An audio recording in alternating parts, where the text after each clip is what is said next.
like I don't know for sure like what it is, but like I'm officially like she messaged that I went and checked the like.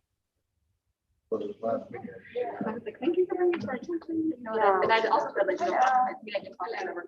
When I shop and quick into the market, and I was like, they stopped and she's in this. Like, he's like, yeah, come on, it was not.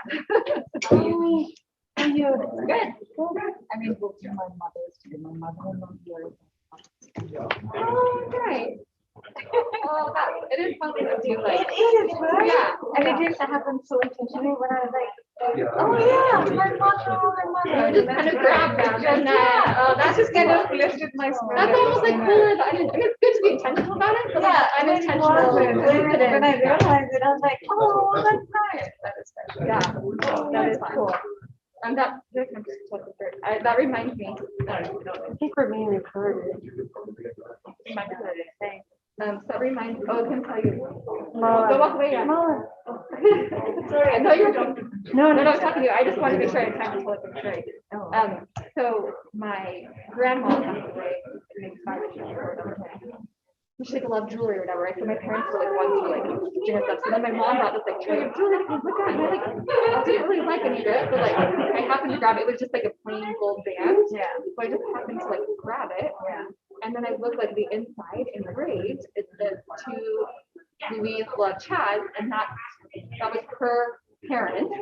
It was Charles and Louise were their names. I was like, oh my gosh, so not like a value. Because actually, I think when I started to mom was like, there anything value that's those diamond rings, right? So no like money value. Yeah. And I was like, oh my gosh, so she thought about that. So I like, you know what that was like, I'll just not all the time, but I'll add it to this band. And it's just like it me. I don't think like almost just like right. But I'm still chokes me up. I mean, it just is a different level. Yeah. So it's fun, like when I wear it, it's really like, and then like I don't know how good it was, but at least it was good in that moment when he made it for her, right? Wrote it for her, right? I'm just like, oh, like it just, so yeah, that channeling the like, specialness of it. It's not about money. But it's not about the money you want to thought. It's really about that. Yeah. Now it makes me want. I haven't worn it in a long time. I think I'll have to like wear it tomorrow.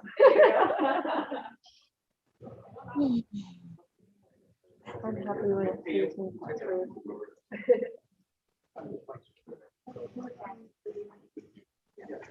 Okay, we got a new computer.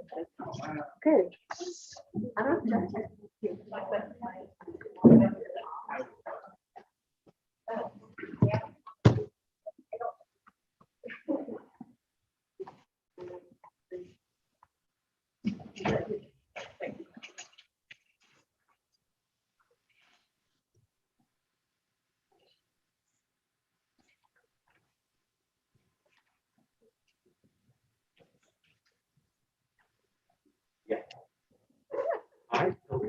With tap water. That's so good. I did it. No, there was one in front of me. I know. So I took it. Oh, did you put it? Oh, I thought you gave it over to him. No. I know it's like tap water. Because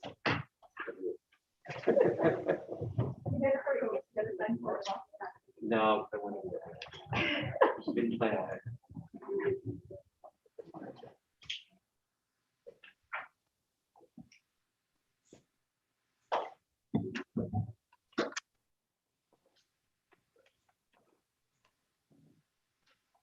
Hi, Isabel. I know we waited so far, but hello. Good to see you. And hi, Nancy. Hi. Good to see you. Good to see you too. Is your microphone on?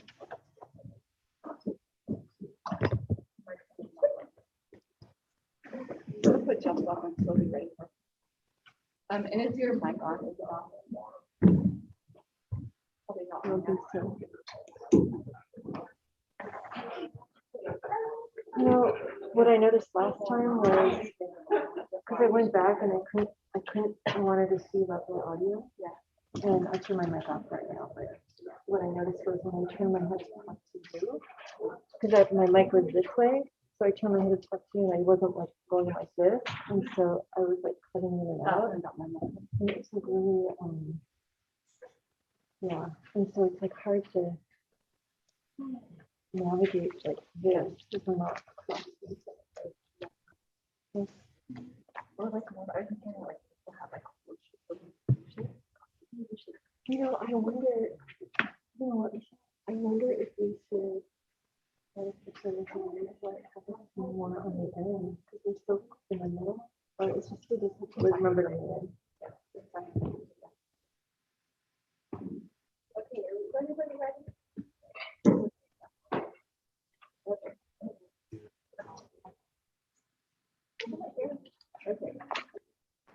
Call this meeting to order at 7 o'clock. And note that Jeff is not here, but he is coming. He said he wanted to like be a little bit late. And Nancy is with us remotely. If everyone could stand and please join me for the Pledge of Allegiance. Todos pónganse de pie para darle al juramento a la bandera. I forgot about the announcement. Sorry. No worries. Okay. Go ahead. Buenas noches, mi nombre es Mónica y junto a mi colega Abrina seremos las intérpretes asignadas para esta junta. Se utilizará la función de interpretación de Zoom para soporte en inglés y español. Todos los participantes de esta llamada deben seleccionar su idioma de preferencia haciendo clic en el idioma correspondiente cuando el anfitrión active la función de interpretación. Dicha función se encuentra en el panel de herramientas en el icono del globo terráqueo. Gracias por su atención y colaboración. Good evening, my name is Monica and my colleague's name is Sabrina. We will be the interpreters for this meeting. The Zoom interpretation feature will be used in this Zoom meeting for English and Spanish support. All participants on this call must select their language of preference by clicking the language when the host turns on the interpretation feature. This is found in the world icon located on your feature panel. The interpretation for this meeting will be conducted simultaneously. Thank you for your attention and collaboration. Thank you. All right, now we will stand for Pledge of Allegiance. Ahora nos ponemos de pie. To the flag of the United States of America, and to the republic for which it stands, one nation, under God, indivisible, with liberty and justice for all.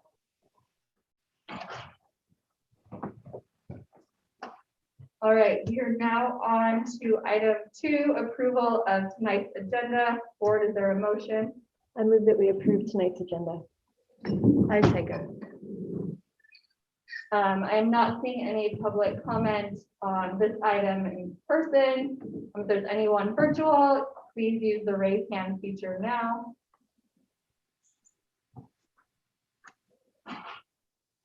Not seeing anybody, thank you. All right, board, any discussion?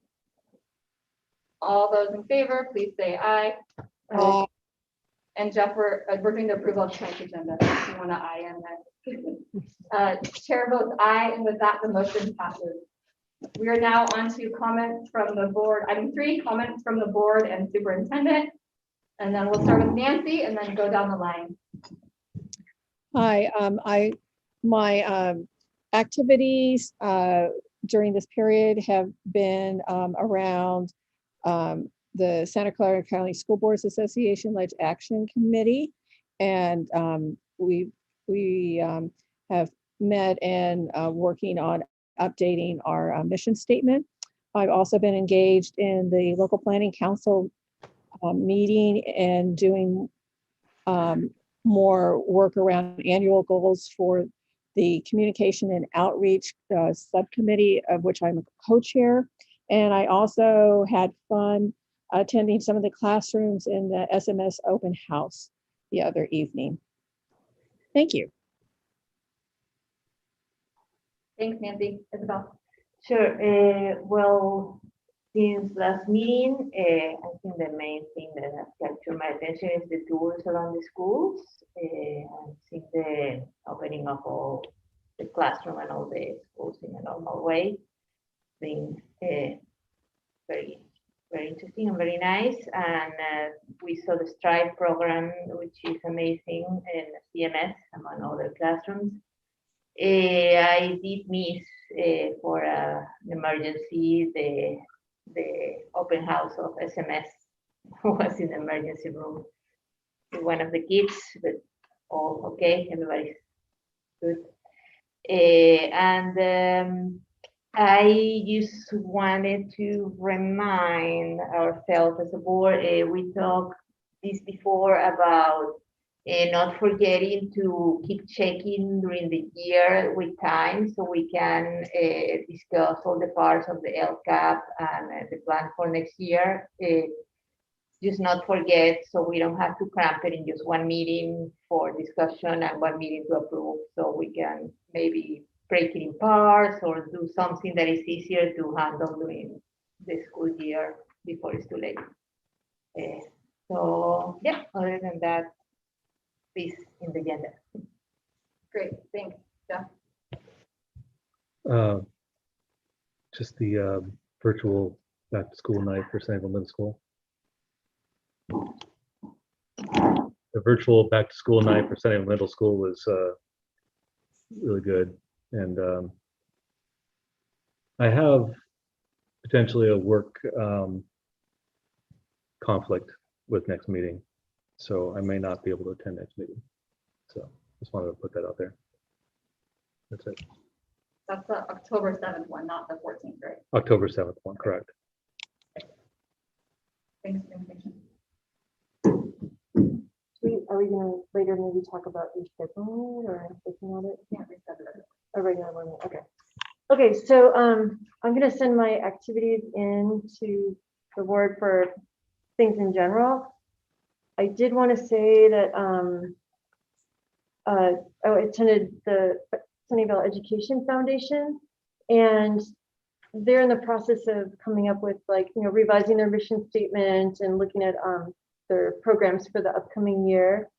And so the good news is that this year it looks like they're going to have all of their site reps full. So we should be able to, you know, get a good idea of what the school's needs are this year with a one-on-one, you know, with someone who's actually a site rep there. And then the other thing is for legislative action, all of us are going to get a survey from Leg Action to all the trustees.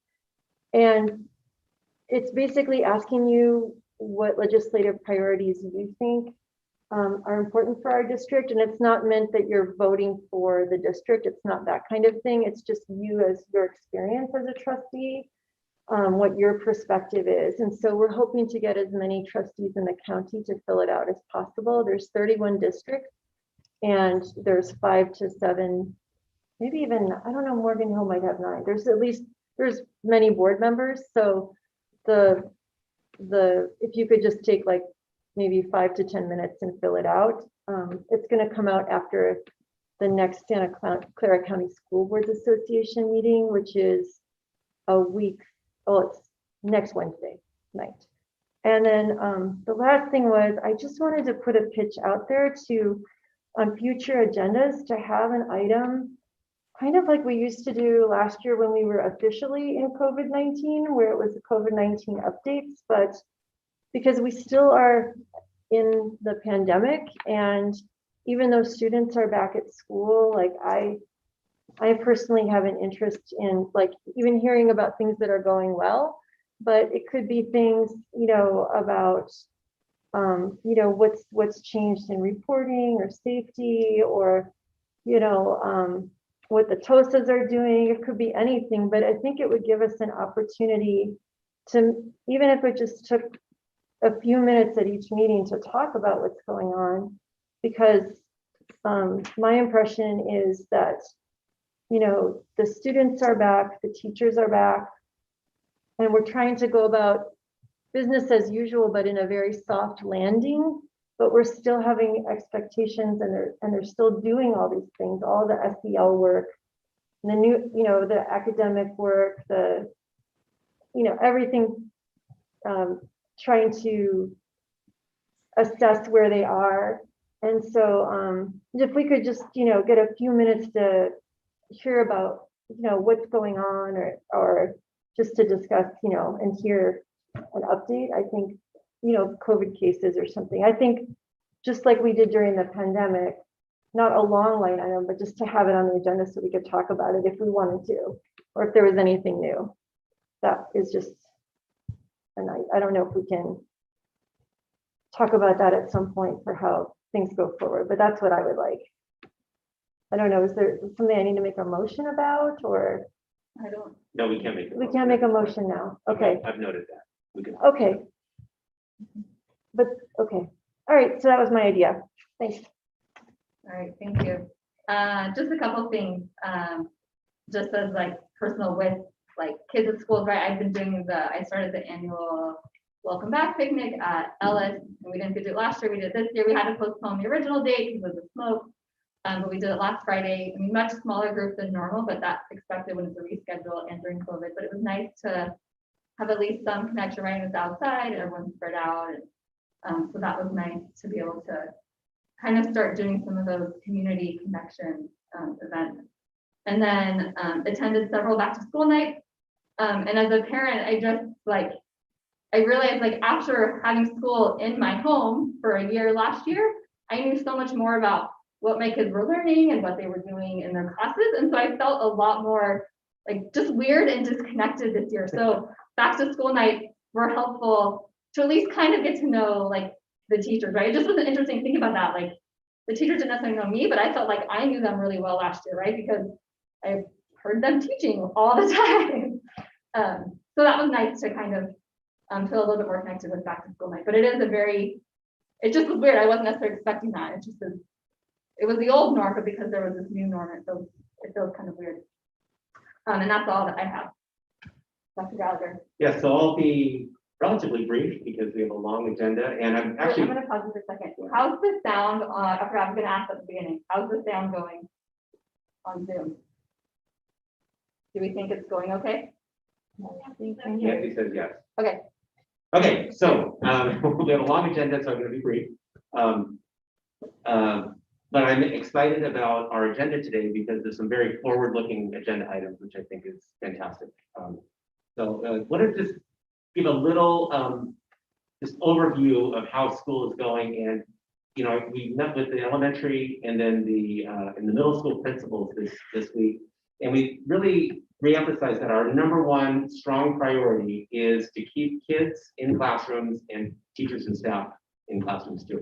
And so all of our decisions are being made with that lens, which sounds, in other times that might sound strange, but like it's uber important right now. So, our decisions about volunteers, about contracted after school activities, and even about some professional development, if they're drawing away from subs and all these different things are really focused on that. I'm really, really proud of the testing program that our Human Resources Department, Jeremy and Mary Beth Allman have put together. We are able to respond next day and sometimes same day on to keep kids in school if they're close contacts. That's an enormous amount of work. We are the only thing really holding us back from the voluntary weekly testing for students is the supply of the rapid antigen test, which is a shortage statewide. But we're able to garner what we need for our purposes right now.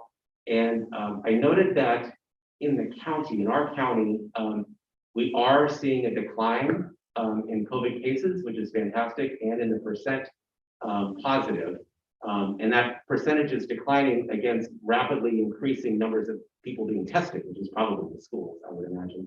And then I just took a quick snapshot of how many tests we've given versus how many positive cases they've detected. And that math, very rough, we're far below what is being detected in the county. So what that tells me is that our systems are working, our protocols are working, and we need to really continue to do that. So I'm proud of that. Our kids are doing great. Our staff is doing great. And so I appreciate what you said, Bridget. Like, let's hear some more about like some of those details of that. And so we can talk about what the particular details are. That's it. Thank you.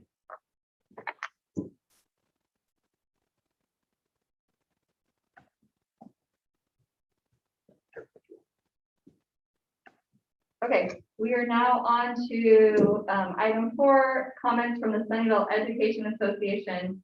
I'm not seeing here in person. Are you seeing someone virtual? Okay.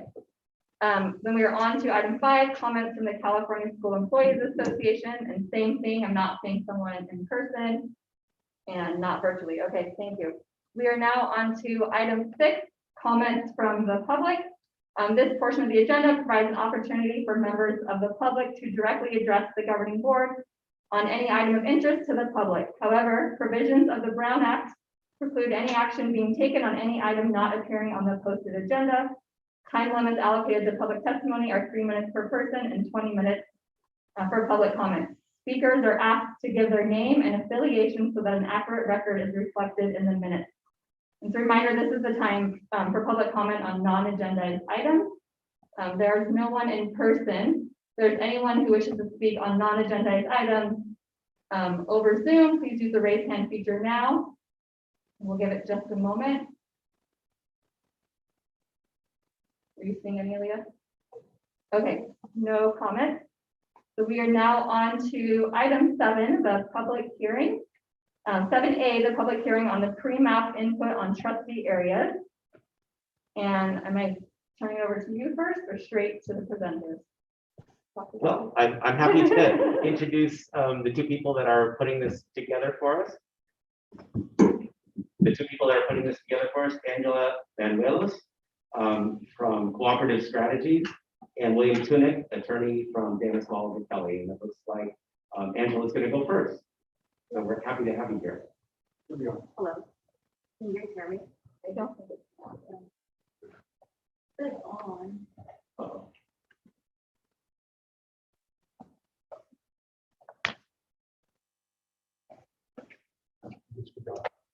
Okay, I'll use my outside voice. Hey, so members of the board, Dr. Gallagher, Executive Cabinet, my name is Angela Banuelos. I'm from Cooperative Strategies, and I'm assisting the district with the transition to trustee area process. So let's go ahead and start. So a little bit of background, and excuse me if this is repetitive from the first hearing, so we're just kind of reiterate that and then kind of move forward. So this actually took effect on January 1st, 2003, and it is transitioning from at-large elections to a election by trustee area, and that is for to not impair the ability of protected class to elect candidates of its choice and its ability to influence an outcome of election. So what is a protected class? So according to the Federal Voting Rights Act, class of voters who are members of race, color, or language minority group as within a certain region. So a little bit background on the district. So the district right now is at large elections, and you're trying to get to a trustee area election, and that is the only method that is safe harbored from a CVRA claim. So with this process, and hopefully by December, we'll be able to get the district by trustee area. So a little bit over our process and where we're at now. So our current step right now is our second public hearing.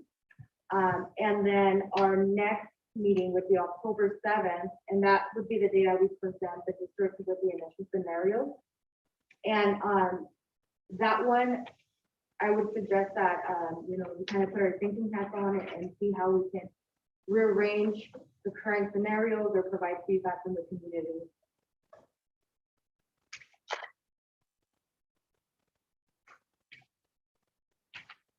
So this is Senate Bill number 442, and it's not applicable to the district because this goes into effect in January. So Sunnyvale district would have to go through the county commission in January or February to get their trustee areas approved. So a few considerations when we're drawing the boundaries and stuff to keep in mind as we're going through this process is the first two are like the highly considered ones, and that's like creating boundaries with an equal number of inhabitants in each trustee area. So one person, one vote, and it has to be within a 10% variance. So that would be like the smallest trustee area divided by the largest trustee area, and that would give you a 10% variance. So as long as we're under that, then there can be some trustee areas that have a little bit more inhabitants than the other. The second one is to draw and comply with the Federal Voting Rights Act. So that kind of goes into like the cracking packing method. So we have to make sure that we're not impairing a protected class's ability to elect an official who is represented by them. Oh yeah, sorry. And then the next one is we have to keep them compact and contiguous as much as possible. So that would be keeping all geographical areas together, and those two together kind of avoid the forbidden word gerrymandering. And then also we want to respect communities of interest as much as possible. So this is where community feedback, the board's feedback, or anyone who wants to participate is welcome, because you guys live in the community. You guys are more in tune to what's going on and your demographics. So we're just drawing the map based on your recommendation. So at the end of this process, we want to make sure that whatever map you choose reflects who your community is. And the following one is, again, following man-made geographical features, such as like highways or main streets, anything that can divide certain compact areas within the region. And of course, it is a factor. We do try to respect incumbency as much as possible. It's not the primary factor, but it's one of the important ones, because the people have voted, and you guys are here because of that. And we want to create a map to try to represent that if possible. Another consideration is school boundaries, locations of school sites, depending on how the board feels or sees the district's needs. Will either continue to have like multiple high schools in one area or elementary schools, middle schools, but that's really up to the board and see which schools they want to have. So communities of interest, I didn't provide what that definition was, but it's groups of people who share the same economic and social characteristics. So at our next meeting, I would provide a more detailed information on what that looks like right now for 2020 census data. So here we get into kind of the nuts and bolts of it. So this is your 2010 census data. Unfortunately, we do not have available the 2020 census data. It was released in August 12th, but in California, the census data has to go to the California Department of Finance and Demographics Research Unit, and they would release the validated 2020 census data for redistricting. So until then, I'm going to talk about the 2010 population and what that looks like. And we only use this as an informational slide. It's not what we're going to use to create your areas. But we use total population to balance the trustee areas. So where you get each trustee area gets an equal amount of votes. So on the next two slides, we're going to go over some demographics into your two largest projected classes. So here we utilize the citizen voting age population estimate. So that is provided by the American Community Survey. This helps us to better understand and measure who's eligible to vote in those protected classes. And it also helps us with not splitting communities of interest or impairing protected classes. So as you can see here, we have a color graduated chart, and as it darkens, it's more dense in those areas. So this is for your Asian population, and this is for the 2015 and 2019 California voting age population estimate. This is more recent data of who's going to be voting in your district. As we can see, we have the Asian population at a little bit over 15,000, and the Hispanic Latino being the second protected class in the area at 8,100.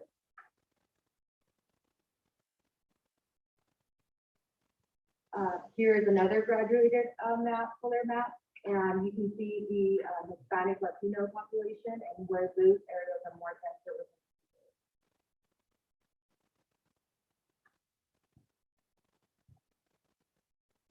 So I guess it brings us to kind of community input and where we're going to move forward to drawing these boundaries. And this is where we get your feedback, and we want to make sure that what we're doing, it creates a better representation of the community, and does it keep the community together? Does it paint that disparate picture for you guys? So here are a couple of prompts that we like to utilize to kind of get that blood flowing and throw spaghetti at the wall and see what sticks. It's like, we should keep neighborhood X and neighborhood Y in the same place. And then following, we have a little bit more examples of what we're looking for. Like, I think that some boundaries should run along the 101 freeway or communal real, keeping certain communities together. And then we have a little bit more examples of feedback that can be provided.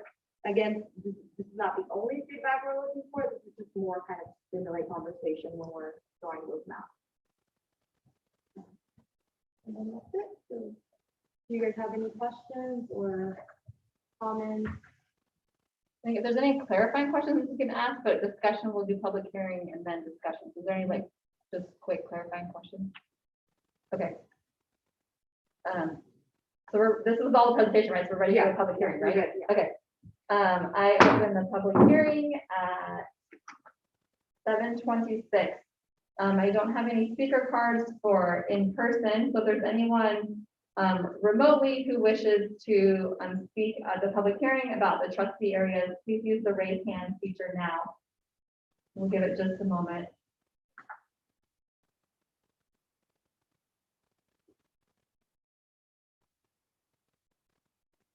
Because the public hearing will maybe get like 10 more seconds.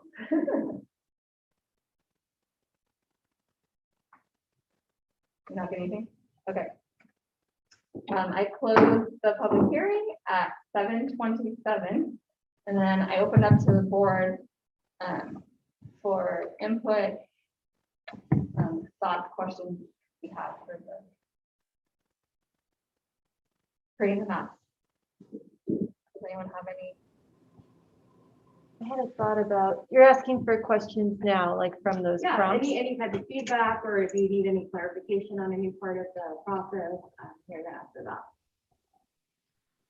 Well, I was thinking, I was just out at Lakewood recently, and one of the things that they mentioned was they were having the Battle of the Woods, which was like the teachers from Lakewood were doing minute to winnets in their own staff meetings, and the teachers at Fairwood are doing minute to winnets in their own staff meeting. And at the end of the year, they're going to have a Battle of the Woods, like as a friendly thing. And I think that a lot of the families in that area are like, the neighborhoods are very close in Lakewood Village, the students who attend Fairwood and Lakewood. So they're all kind of tucked up high up above north of like by 101 in Lawrence. And so I think that, I mean, it makes sense to me that they would be together. Yep. And Did you say Lakewood? Lakewood and Fairwood, and they kind of geographically. Lakewood Village. Okay. Pardon me. Yeah, that's, you know, Yeah, that's important feedback that we're looking for. We wouldn't, if you said that is the community, we would not like split that up. There was a question in packet review that I'll ask, because I asked Angela. So the information that was provided, for example, had the Asian group, but it wasn't broken down by subgroups of Asian folks. And so, Angela, can you maybe share with the board how you would address that issue? Yeah, so what we're going to be receiving on the 20th is more of a census block. The actual like breakdown in terms of like language and different types of Asian communities, that won't happen until the beginning of next year. So what we're going to do is that we're going to utilize this the California voting age population to better give us a picture and understand those things. Does that answer your question? Yeah, well, it was the board's Well, question. yeah, so, well, I think I'm sure, I mean, because what I'm curious about with it is Asian is a very, like, that is not one community. I mean, like, every community is mixed, but I would say especially Asian, that is a much broader group, right? And like here in Sunnyvale, we have a very large Indian Asian population, right? And I would, like, I'm curious, one, like maybe they all vote the same. I don't know. Like, is there a way to find out, do all Asian communities generally vote similarly? And if they don't, right, then as we're looking at it, if we're really working to make like what's the phrase, minority, majority groups, right? Like understanding that, I don't know how to word it, if I'm making sense. But Representation. yeah, Represent the demographic. yeah, and not just like, Okay, so we can break down that CVAP information into those categories. And I'll have to see what California releases on the 20th and then kind of go from there. Once I have that information, I can provide it to Dr. Gallagher and then provide it to the board. That's great. So I have an interest when we're looking at this, and it speaks to, you know, breaking down of the further demographics, but being mindful of the within an area, how many languages need to be translated by law into a specific area. And the reason why I have an interest in that is that the burden of the ballot statement is somewhat shared by our district and the candidates, but I want to be aware if there's in our looking at trustee areas, if there's an area or two that requires more translation services than another area, thinking about whether or not we compensate that in the amount that we might have give towards candidates' ballot statements, because one of my interests in developing trustee areas is to make it more accessible, and that there isn't a financial undue financial hardship for getting the ballot statement, which is the one piece of information that goes to all of the electorate in a particular area. And I feel that that's a very important piece for candidates to be able to share their thoughts with the voters, and having the voters be able to have that information to make competent decisions. So that's an interest that I have. hey Nancy, so it sounds like that, I think it's important, because that would be less related to the maps and the demographer stuff, and that's more as we move forward, like we probably want to make sure like everyone's going to pay the same amount regardless of which area they're coming from. Am I summarizing that correctly? Well, I just want to be, you know, when we're doing the breakdowns and we're asking for more information, the Registrar of Voters actually has within whatever area we define, they can probably let us know how many ballots will need to be translated into different languages based on current voter records. And so I'm just that's an ancillary way of getting at perhaps the information that we don't yet have about subpopulations, specifically within the Asian community, which was an interest of yours in understanding a little bit more about who is in an area. Okay. Continue. Yeah, I was thinking, Nancy, that like, well, I mean, that's something that we, as Michelle was saying, afterwards we can make sure that it's distributed, you know, that the cost of translation, we're not going to get any more languages than we already translate for, right? And so like if one particular area has less languages to translate into, one particular area has more languages to translate into. Right now, we all pay for all the languages. And so I think it sounds like what Michelle is saying is that maybe we could come to some sort of agreement where the cost, whatever gets worked out later with the cost, would be split between how much, you know, so that nobody is paying far less than someone else. There's no burden of having a multilingual area. Like we don't want that to be the factor decide. I mean, I understand your point, but like, as far as the burden of cost, we could share that. It sounds like that's possible, right? We can do that. So actually, so Jeff, what do you think about do you have any pre-ideas about things? Because I know that the board has had this conversation for a long time about trustee areas, and what are your thoughts about by school or neighborhood? Like, do you have any thoughts about that? Or I'm kind of going into it really open. I want to see how it pans out. I mean, I think they already have,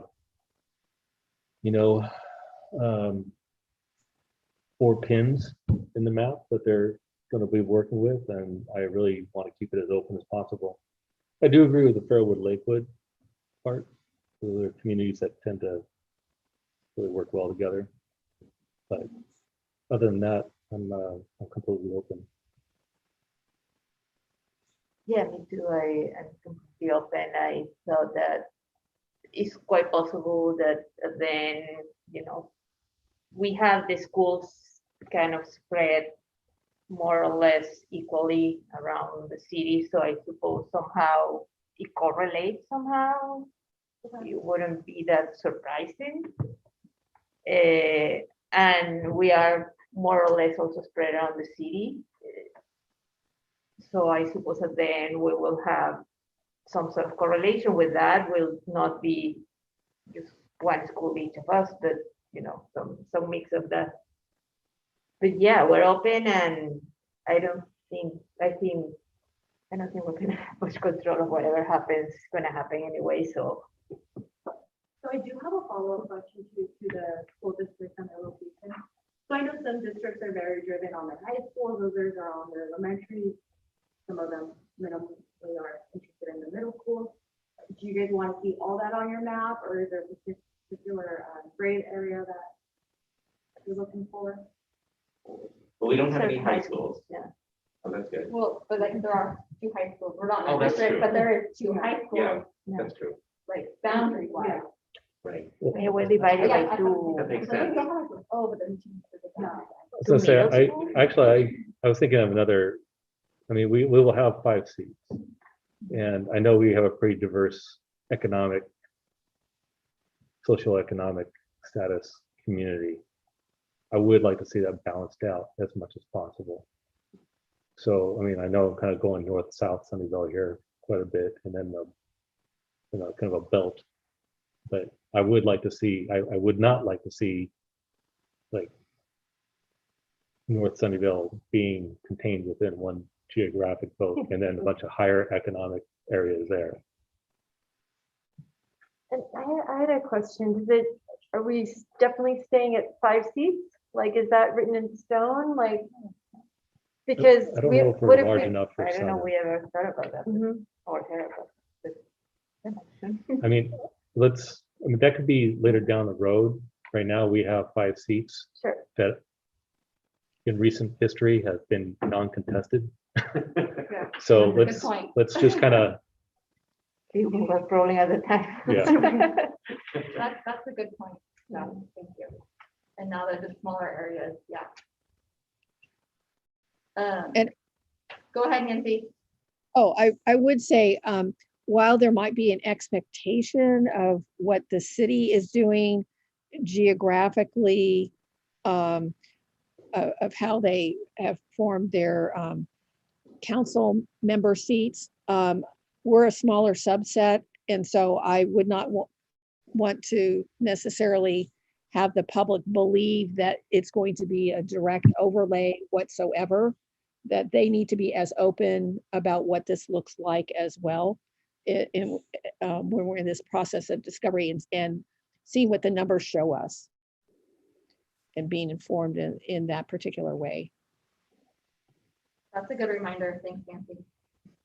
So I know when I talked to Dr. Picard about this before, like when I was first coming on, there was a discussion about trustee areas, and the idea was that we were going to wait until the new census came out and have better information. Otherwise, we would just have to redo it anyway. My question, one of the concerns that I heard brought up at that time was the worry that if you're in your trustee area, you're just gonna represent the interests of like your geographic or your just your area.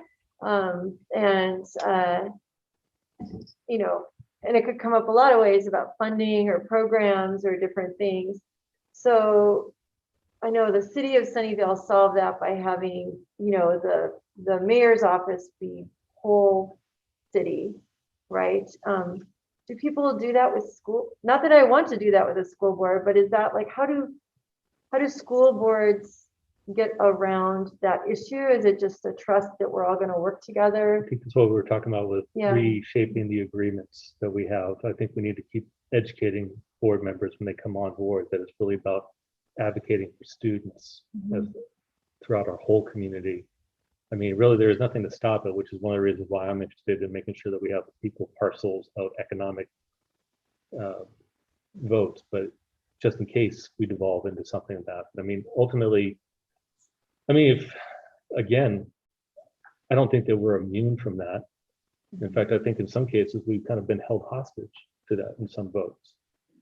I mean, we've had votes where the majority of voters live in a certain area and they make their voices well known, probably maybe even more so, and not necessarily the most student-centered aspect. So, I mean, it's something to be vigilant about going forward, but I think that's something we need to address within ourselves with coming up with norms, education, and calling ourselves on it when we feel like a board member is not keeping student-centered, whole community interests in mind. My thought was, I mean, creating, right, we have that culture, so creating that culture, right, like, we just need to very proactively create that culture that even though you come from an area, right, like, you are in an area, you're also making decisions for the whole district. Okay. So that's my thought. That is the biggest danger of this and the other part is that everybody's gonna end up wanting to do things for my neighborhood or my school first, and that's not good. And one of the things that we have is when we have a school of choice is that our kids should be able to go to any other school, or at least 4 of them right now, probably 5 next year.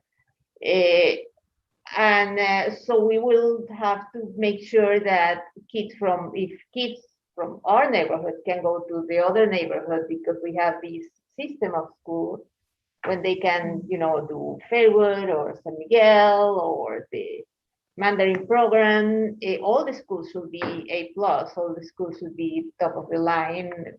It doesn't matter that it's not my neighborhood, because it will benefit my neighborhood. That's a good point too. Do you guys have any? I don't have a way to see Nancy, like, we can't see Nancy. Do you have anything? What? Nancy, did you want to add it? I can't see you, Well, I was so. just saying, does anyone have anything more? But it's not gonna see it.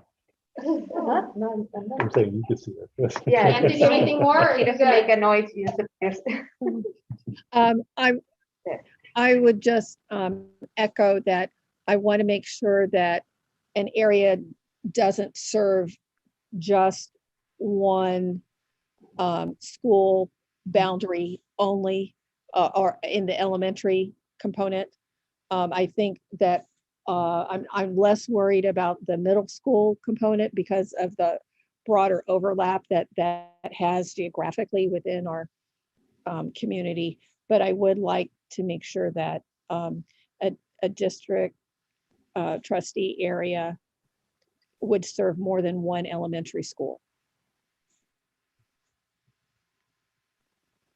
Yeah, I was just gonna share that same thing, so.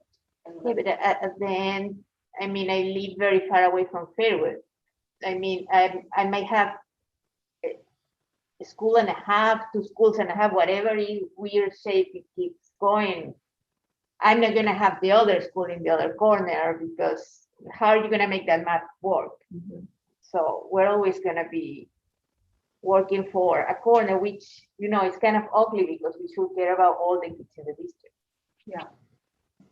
And I think going back to your, I mean, so I think looking at, I think none of us really know what is necessarily the best, right? So I think our important is to get representation from more of our like community in Sunnyvale, but also be careful to not be like, this is like just representing, right? You want to like share your perspective. We want us to like be a culture where everyone is. I think that's the big thing.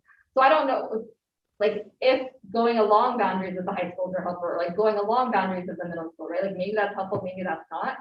But I think at least, I mean, you're looking at those and as you're looking at other stuff, I think could be helpful. Also, do you have in the city, there are kind of these like official, unofficial neighborhood associations. Do you have that information yet? No, we do not. Okay, I don't know how we could get that to her, but can staff figure out? We can get that to it. Right. That would be, Yeah. there's these like neighborhood associations, which will then help with those those ideas of community, right?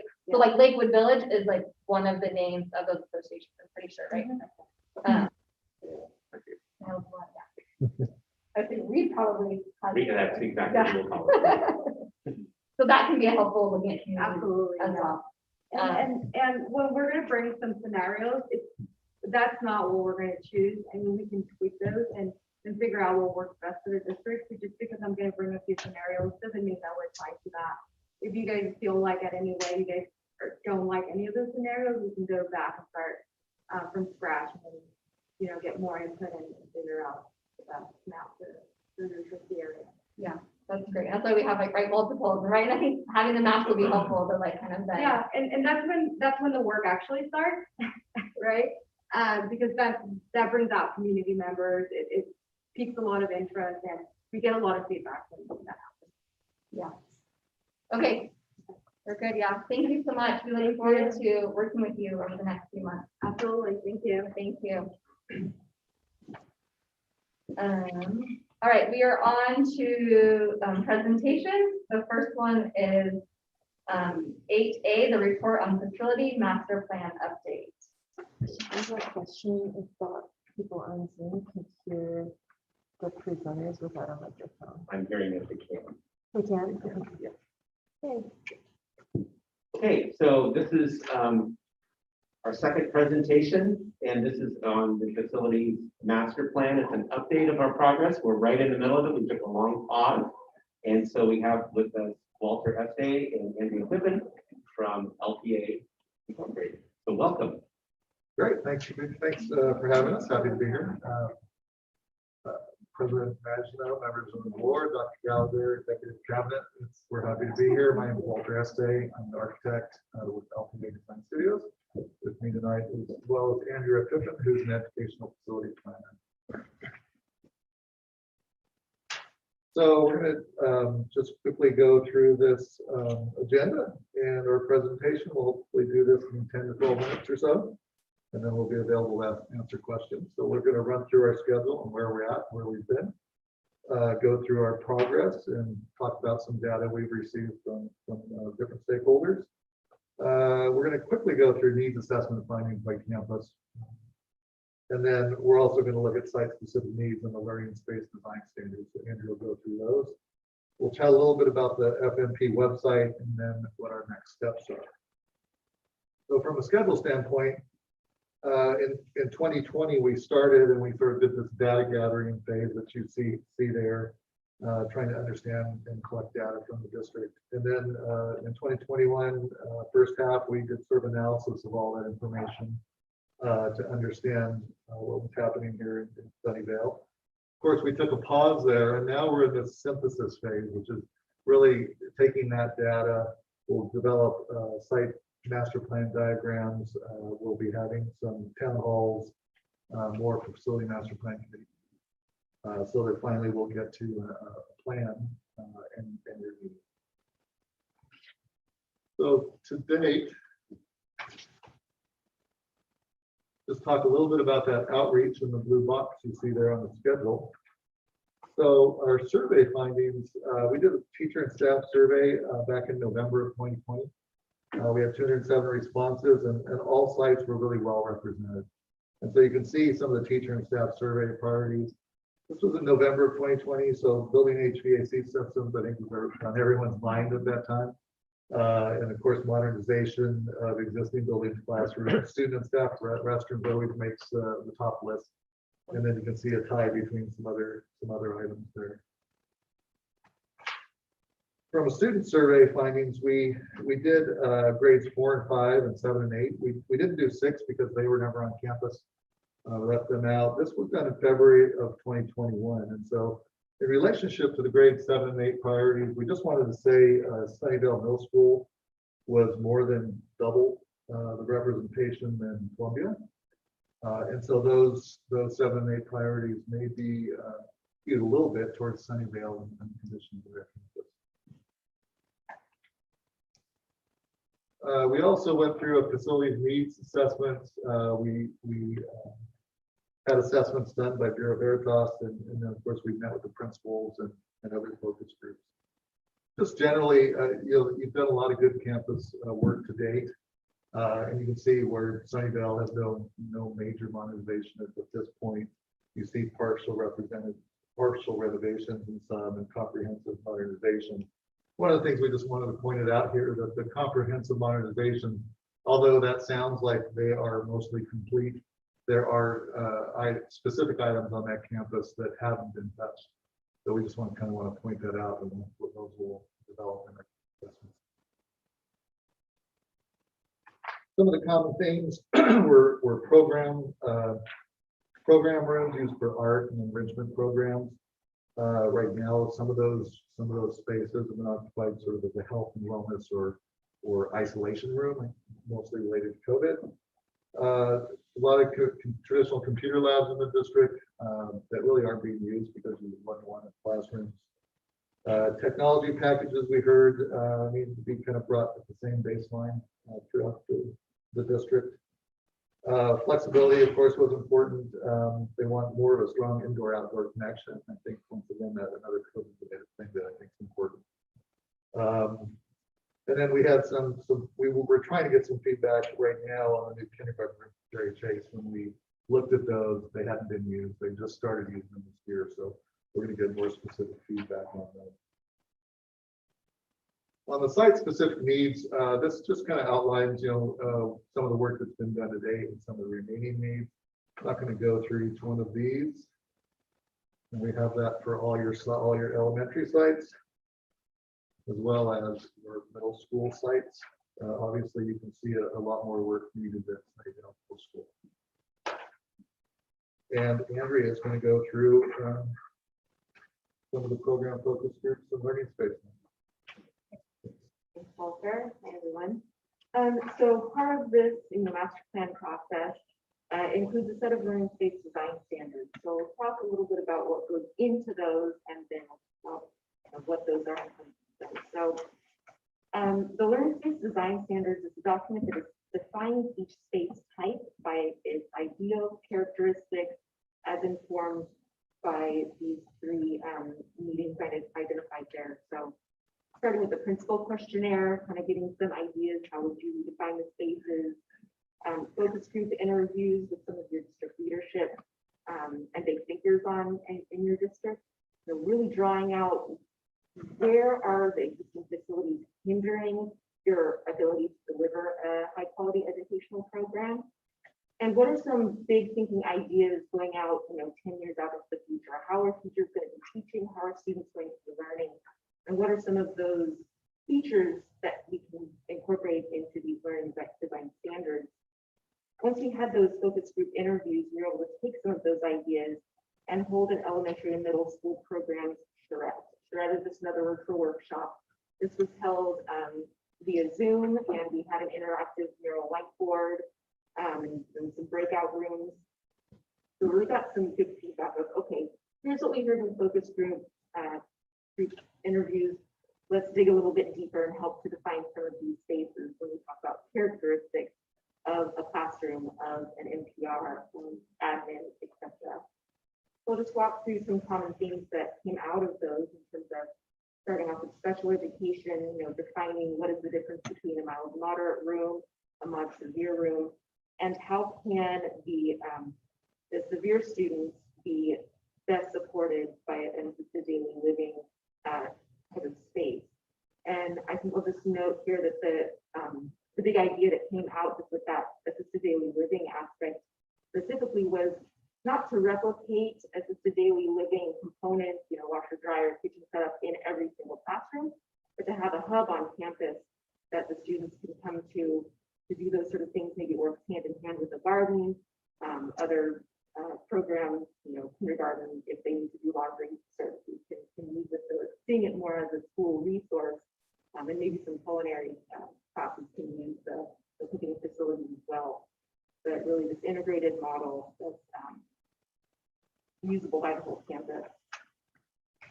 At the elementary level, when we're looking at the program across all elementary schools, identifying 2 spaces per elementary site for enrichment, one identified for music and one identified for art, or kind of this messy creation space that can be a space for exploration like you see here in the picture in one spot.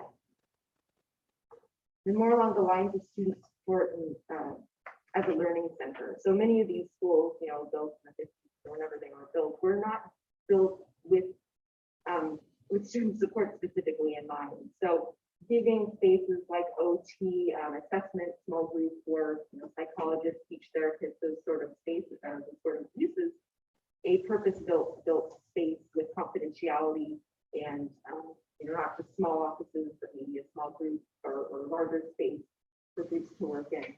And looking at the idea of wellness services as well, having a home base on campus.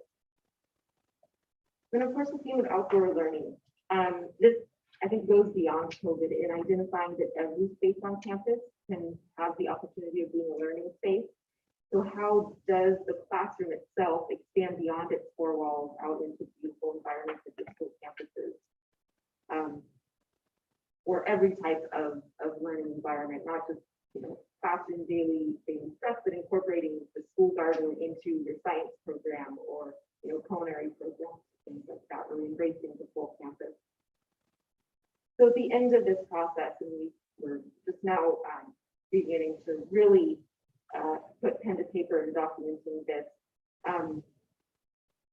defining the spaces by what you've all told us, creating these diagrams that identify the space types, the adjacencies, the appropriate sizing for each space type and layout, and providing this kind of kit of parts that then, as we move forward, as at the end of this master plan process, as you identify projects to turn into reality, the architect who is awarded those projects can then take this set of design standards and kind of run with it. Now they have a set of guidelines that have already been developed and appropriate for the school district. So as we move along in the schedule, demographics is also a big component of any master plan. We need to know how many students we need to accommodate on the campuses. And as it is right now, there has been a decline in school enrollment. So how we're approaching planning for that is using the 2025 demographic projections as the forecast for number of teaching stations or classrooms, with areas for potential growth in the future should your numbers go back up.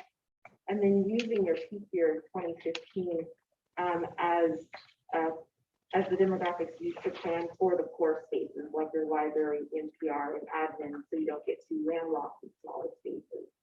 So really integrating a design for potential growth.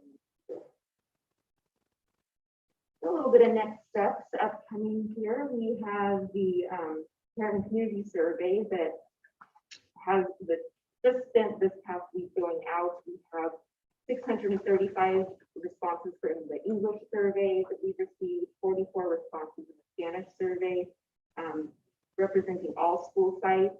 I'll just note the top priorities from the English survey that we've seen, or like just looked at today. Number 1 priority was drinking fountains and water bottle filling stations.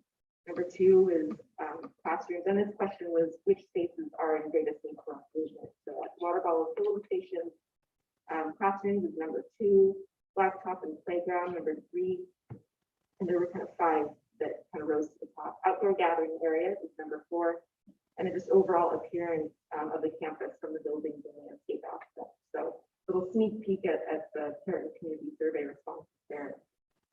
Upcoming next week on Tuesday, the 21st, we have our second facilities master plan committee meeting. The first one happened way back in January 2021. So now that we've gotten back into the swing of things, we'll be kicking that group off again.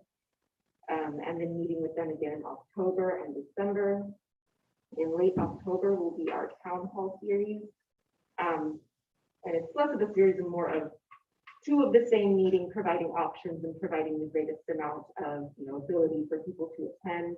On October 26th, that will be in person. On October 27th, we'll be doing the same presentation, but virtually.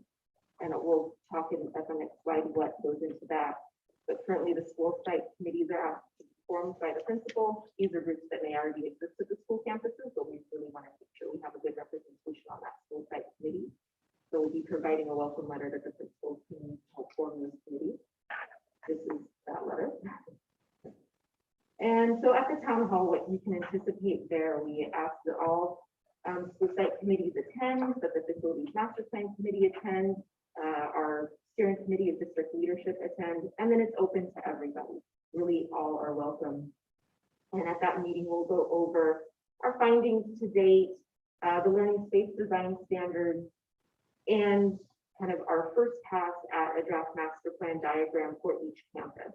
I say first pass because we expect to have gotten it wrong in some places. So here is our kind of unveiling. Here's all the information that we've learned and our best guess at best possible solution for the campus. Following the town hall, the principals will take the master plan diagrams home with them, where they'll live on the campus for a week or so to get further feedback from the teachers, staff, parents, anyone who wants to check out the plan and make notes on it. Then we'll follow up with a one-on-one meeting with the principal to get that feedback and get the school site committee's top priorities for what they'd like to see going next on the campuses. Some of you already saw the sneak peek of the website. That was not exactly ready to be launched just yet. We had to pull it back. We need to make some changes to it, but that will be the address where the master plan deliverable will live. And once it goes live, hopefully Tuesday, we can make that happen. It will be continuously updated as we have documents to post to it and can be used as a tool to present the master plan to the community, promote transparency of the process. So that is the end of our presentation. We'll open up for questions. Thank you. I'm not seeing any public comment in person. If there's any public comment on this item virtually, please use the raise hand feature now.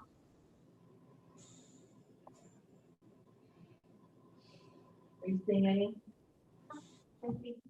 Okay. All right. Thank you so much for the presentation. And it's like I can see you guys on Zoom, right? So with your mask, I like I don't if you don't look the same, I would not have like it changes how we look, right? But good to see you in person, even though I don't get to see you all anyway. All right, board questions, comments. Nancy, go ahead. As I didn't send in this question because it didn't strike me until I saw your presentation in totality, that there is a dynamic that was not planned for, but is incredibly important if we look at what's going to be happening over the next 5 to 10 years. And that's the early learning master plan. With the expansion of transitional kindergarten and preschool, what is that space going to be looking like? And I'm not sure even if the public is aware, let alone our administrative staff, of what this might entail. And I want to slow down the process at least enough to have a space for what we might envision this to be over the next 10 years as we expand programs. What are the facilities going to look like, and are those developmentally appropriate components within a really robust plan? And it almost feels like it's premature in many respects to sign off on a 10-year plan with a new major focus and impact on our facilities and how we're engaging our public as well. So that's my primary concern. I see kindergarten classrooms, but I don't necessarily see TK classrooms.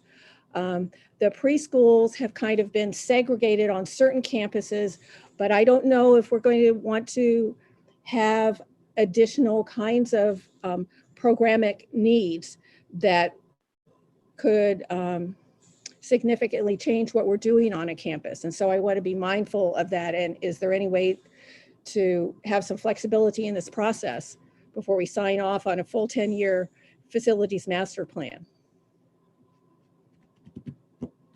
I think that's good, Nancy, and I think what that speaks to is we'll have to make sure we have good preschool representation moving forward. And you're right about the expansion. The obvious one is the expansion of transitional kindergarten. That's different now than it was just a few months ago with the governor's adopted budget. So yeah, I think those are important factors.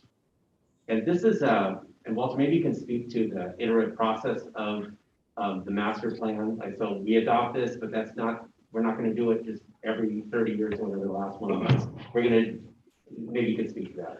Yeah, I mean, the master plan process, and one of the great things about the website is it's very transparent. So as things evolve, as things change in your district, we can always come back, update diagrams, put a nice big date on there that this was updated in 2023, and address some of those changing items that might come along from the legislature. In terms of transitional kindergarten, we are planning for that in our master plan. We will address it here. Although it's not fully fleshed out, we do understand it looks like the instructional minutes are going to be the same as kindergarten. So, originally we thought it might be a morning and afternoon. So you could be looking at as many kindergarten classrooms as you have on campus, but we'd like to work with the demographer and find out kind of what your capture rate is.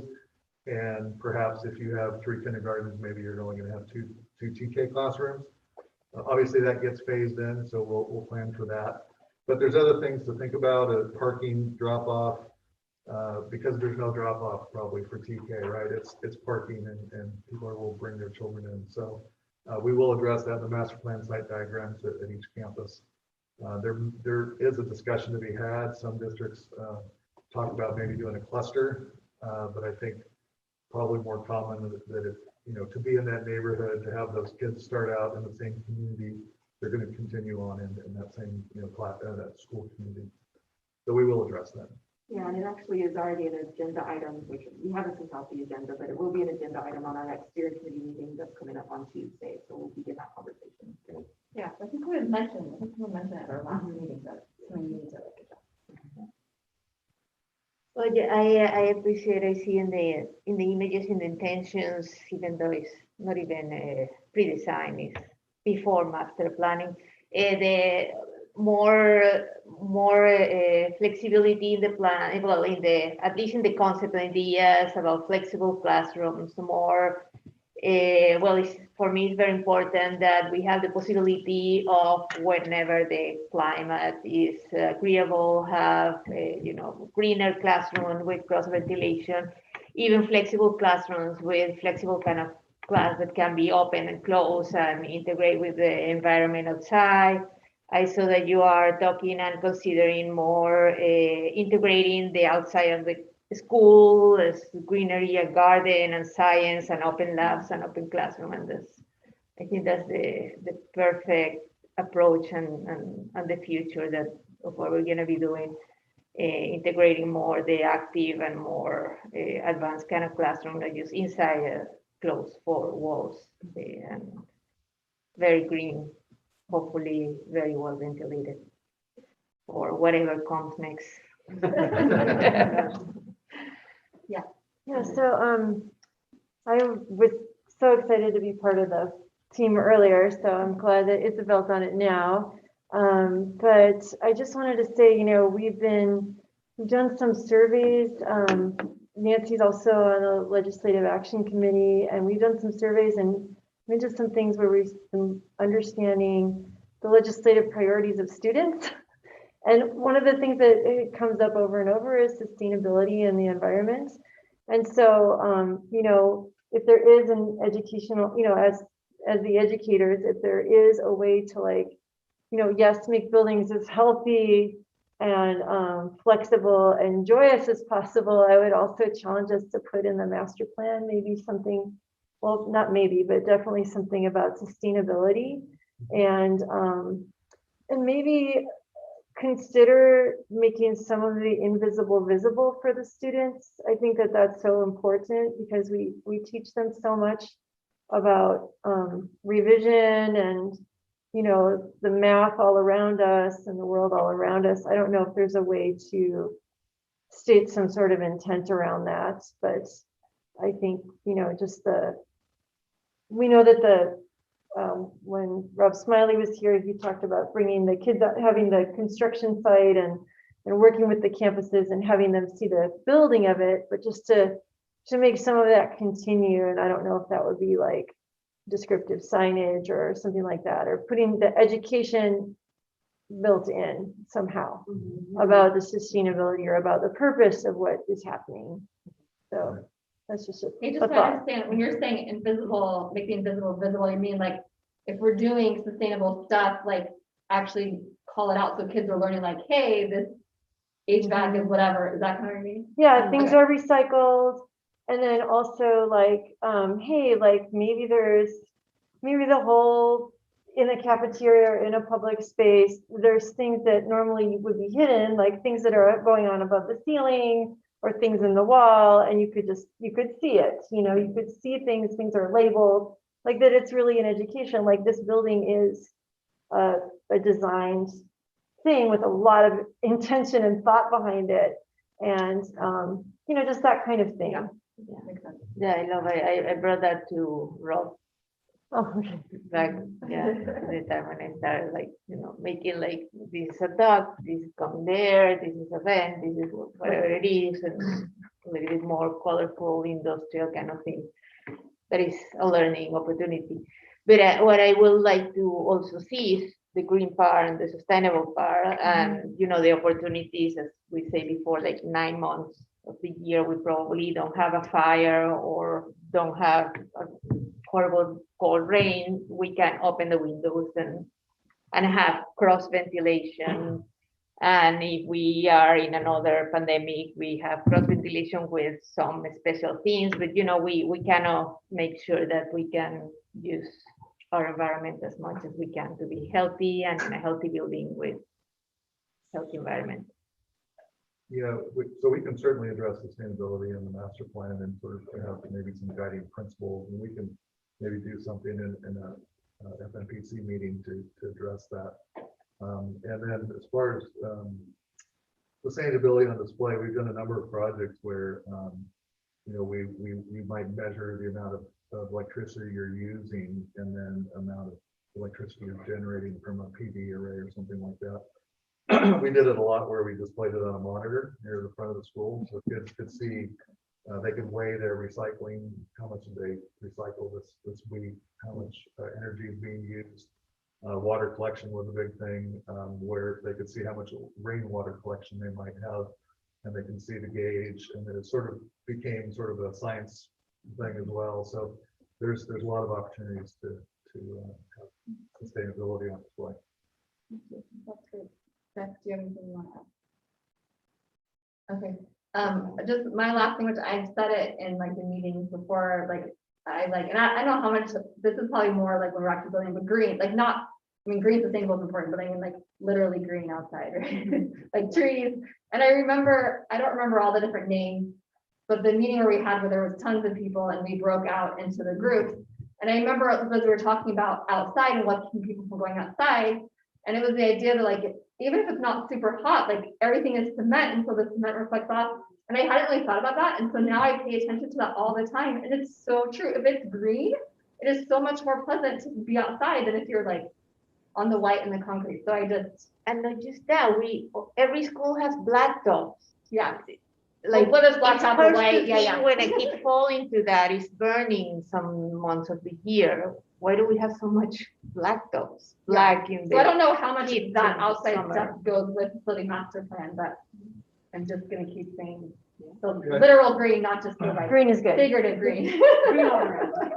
The learning space standards will address some of that. They'll, Andrew will identify not only teaching spaces outdoors, within the landscape between buildings, but also we can also address how that just the outdoor play space can be managed more effectively. Yes, I would say as to take on your outdoor play space. I know shade has been a major theme throughout the years at all school sites of having adequate places for shade for students. And then also outdoor built-in seating or flexible seating outside. I think that is another big deal. Like, for example, right now with the at one of the middle schools, I know that the teacher, a lot of times for small groups, they try to take a group of students outside and they bring their chairs and they sit outside, they like find a piece of shade. But, there needs to be some tables, maybe some standardized tables and some, like we have some amphitheater seating and we have some other kinds of seating, but it seems like more and more people are wanting to actually work outside, not just like do outside-y activities, right? Like, so. Yeah, same thing. I think learning standards will address some of those different configurations. And typically we'll plan sort of benches and chairs, not only for, maybe amphitheater style, but also just to have some small group instruction or simply just to maybe lunch or something like that. So we'll address that, shade structures, shade structures and all that. Great, thank you. Anything else, board? No. Thank you so much, and thank you for, we're excited to jump back in. They're a little, I think we're still walking on, but a little bit less crazy than we were last spring, so Yes, we're absolutely. excited to work with you guys, and thank you. Great. Well, it's nice to see everybody in person. Thanks very much. Thank you. Have a Thank good you. night.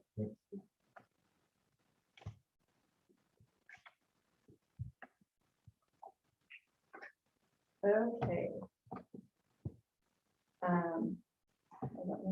We're on to the next item.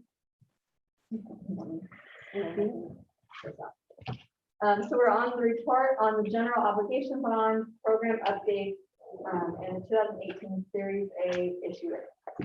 And Lori or just Makiko, is that how you say it? Yes. So I'd like to introduce Makiko Sutton from License Advisors. She's going to talk to you tonight about our bond issue and our bond. Thank you, Lori. Thank you. Good evening. I hope you can hear me okay. Yeah. Okay, great, awesome. The board president, members of the board, Superintendent Gallagher, members of cabinet, and the board. Thank you so much for giving me this opportunity to make this presentation about your bond program. So to get started, district voters have been very supportive of the district bond program. They have approved 4 separate bond measures since 1996. Most recently, they approved Measure GG in November of 2018 for $100 million. And so far, the district has not issued any of those bonds. So they're all available to be issued. In terms of bond program tax rates, when you look at the yellow bar at the bottom, that's the estimate that the district provided to voters at the time of each of those elections. And as you scroll upwards from there, you'll notice that in every single year for every single bond measure, the district has been at or below the level that the district provided to the voters at the time of the election. That's all great news. You'll notice that for 2022, there is a tax rate for this newest authorization. But even with that new tax rate for the new authorization, you'll see that the combined tax rate is still lower than the rate that it was previously. Also, in terms of assessed value, and I'm sure that as a basic community funded school district, the board is very familiar with assessed value. Graphically, the increases in assessed value here have been very strong. The latest figure is the 21-22 assessed value figure, which puts the total at just above 41 billion, which represents a 5.1 increase from the previous year, which is still very strong compared to a lot of other school districts in California in the middle of the pandemic. In terms of the market environment, the interest rate environment is still very low. Every time it seems like the interest rates can't get any lower, they do. There was a period right after the pandemic in the March to April period last year where the market shut down, but really, as people got used to the idea of a pandemic, the municipal market also, got over the pandemic, and, it's been a very strong market, a favorable market for issuers since about summer of last year. So in terms of the Measure GG bond program, the bonds are actually being issued a little bit later than what we had originally planned when we designed the bond program back in 2018 or even prior to that. But based on a very strong AD growth, we updated the model, and this is the projected issuance structure. When you look at, further out for Series B and E, originally the idea behind the Measure GG program was that eventually we'll get to a point in which the bond proceeds would fund maintenance of buildings rather than to do new upgrades. But I'm not sure if we're quite turning the corner to that point. So it's possible that the Series B and E might get combined to a bigger fund issuance, but we'll take that as it comes up in the future. Earlier, when we were looking at the tax rates, I mentioned that although we have the new authorization tax rate coming into play, the tax rate overall isn't very much different than the tax rate we had previously, or in fact a little bit lower. And that's because we are structuring the new authorization to fit in like a puzzle over the old authorization. So these bars represent the annual debt service over time on the district's bond. The blue bars are actual debt service on the prior authorization bond, and the darker grayish lines represent the projection for Measure GG. So overall, you'll see that smooth shape. It does drop down in the future. And a pretty overall level of debt service or steady increase, which should result in a level tax rate. Oh, I also mentioned earlier that we are in a really low interest rate environment. And when we're in a really low interest rate environment, we like to look at your outstanding bonds to see if there are any opportunities to refund or refinance those bonds at current low interest rates. And what popped up was a portion of the 2015 refunding bonds are eligible to be or a good candidate for an advanced refunding. Currently, we're estimating that the refunding would generate taxpayer savings of about $4 million over time.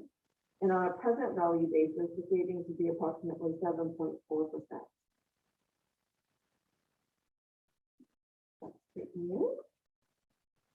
Good faith estimate. Under education code, we are required to provide the board with an estimate. This is also included in your resolution. Good faith estimates of 4 key metrics for each of the series of bonds, and those are listed here. The true interest cost on the Series A bond is estimated to be a little higher than 3%.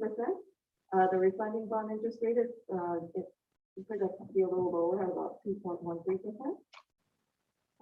It's also the finance charge of the bonds is listed there, as well as the amount of proceeds and the total repayment amount. So in terms of the 2 legal documents that the board will be considering tonight, there are 2 separate resolutions. The first resolution will be authorizing the sale of the 2018 Series A bond.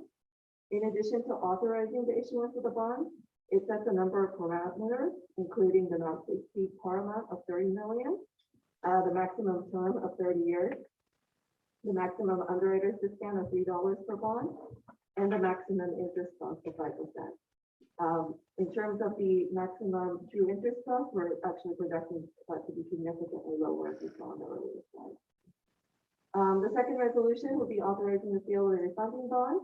One thing to point out here is that the par amount, the not to exceed par amount of the refunding bonds that we're authorizing is significantly higher than the par amount on the good faith estimates, which is around 50 million. And that's because we're not currently projecting to refund all of the 2015 refunding bonds. But if the market improves, we want to have the flexibility to upsize that refunding to generate more tax savings. And in terms of other parameters, the refunding bond repayment term will not extend the final term repayment term of the prior bond.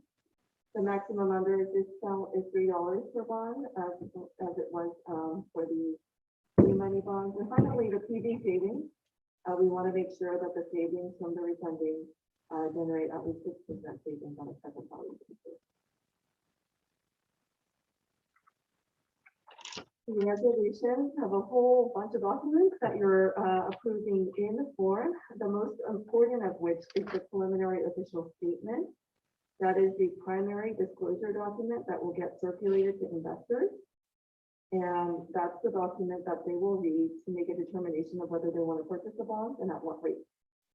And then there are other legal documents that are going to the board. The continuing disclosure certificate is a covenant to file annual reports and material events to the investors on an ongoing basis after the sale. The bond purchase agreement, that's the agreement that the district will enter into with the underwriters to set the borrowing rate. The paying agent agreement is the document with the paying agent, which is U.S. Bank, which makes sure that the amount of money that's collected by the county gets paid out to investors over time. And finally, the escrow agent agreement is relevant only to the refunding bond. They actually hold the proceeds of the refunding bonds until it is time for those prior bonds to get called. So in terms of the issuance schedule, with the presentation to the board tonight, and if the board chooses to approve the bond resolution, we'll move forward with meeting with the rating agencies and getting an updated rating on these bonds in early October. We'll post that preliminary official statement in its finalized form on October 20th to begin the marketing process for pricing in late October and closing in November.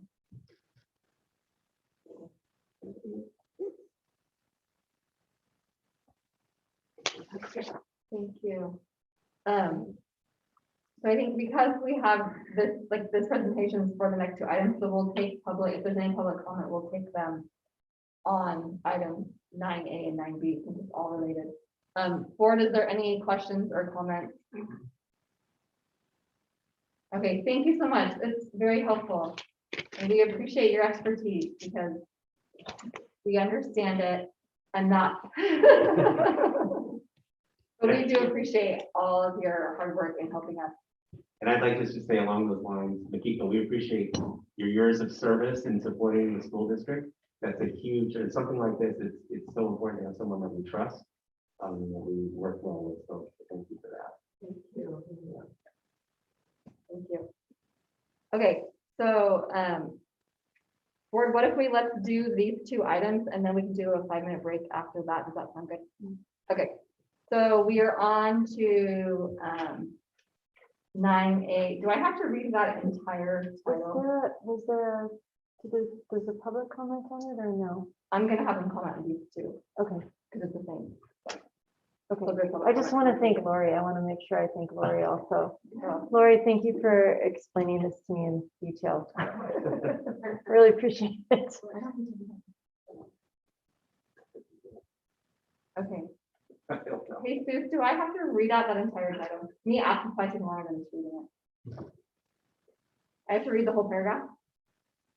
All right, approval of resolution number R22-05 in the matter of authorizing issuance and sale of not to exceed 30 million aggregate principal amount of general obligation bonds of Sunnyvale School District by a negotiated sale pursuant to a bond purchase agreement prescribing the terms of sale, approving the form of and authorizing the execution and delivery of a paying agent agreement approving the form of and authorizing the distribution of an official statement for the bond, and authorizing the execution of necessary documents and certificates and related actions. Do we have any hesitation or no because of the previous one, right? We're good. Yeah, okay. If there's any public who wishes to speak on this item, looks like there's none in person, so if anyone remotely, please use the raise hand feature now. And not seeing any board, is there a motion? Can I move that we approve item 9A? I know. Is there a second? I second that. All right, we'll go Isabel seconding it. Board, is there any questions or comments? No. All right, all those in favor, please say aye. Aye. Chair votes aye, and with that, the motion passes. All right, we are on to 9B.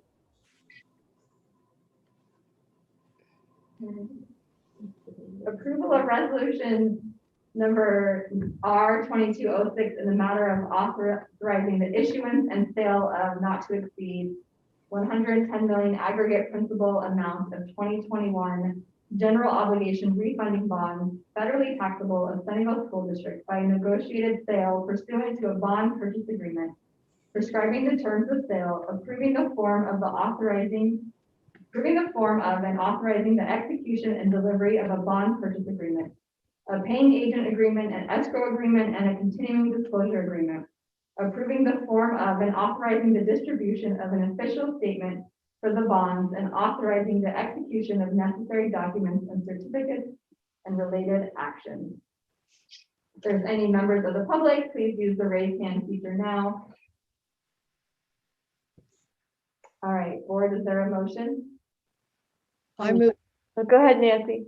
I move approval of resolution number R22-06 in the matter of authorizing the issuance and sale of not to exceed 110 million aggregate principal in the amount of 2021 general obligation refunding bonds federally taxable of the Sunnyvale School District by a negotiated sale pursuant to a bond purchase agreement, prescribing the terms of the sale, approving the form of and authorizing the execution and delivery of a bond purchase agreement, a paying agent agreement, an escrow agreement, and a continuing disclosure agreement, approving the form of and authorizing the distribution of an official statement for the bonds, and authorizing the execution of necessary documents and certifications and related actions therein.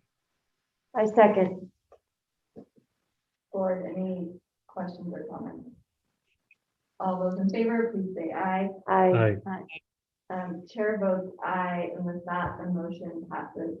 Thank you so much to the both of you. We really appreciate all the work. Thank you. Thank you. Okay, we are going to do a quick 5-minute recess. So we'll probably be back at 8:38, and we will be continuing with 9C.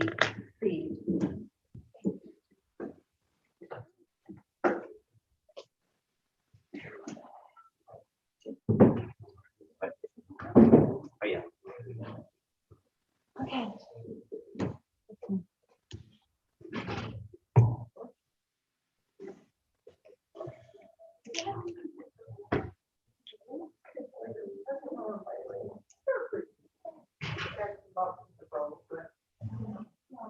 We're grateful. We're grateful. Yes.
So even in the process, the professional process leaders are experimenting. What do you want to do?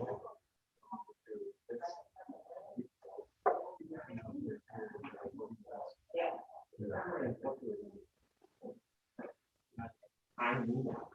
Oh, yeah.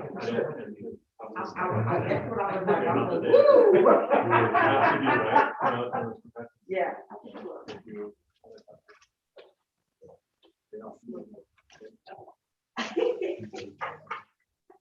Yeah.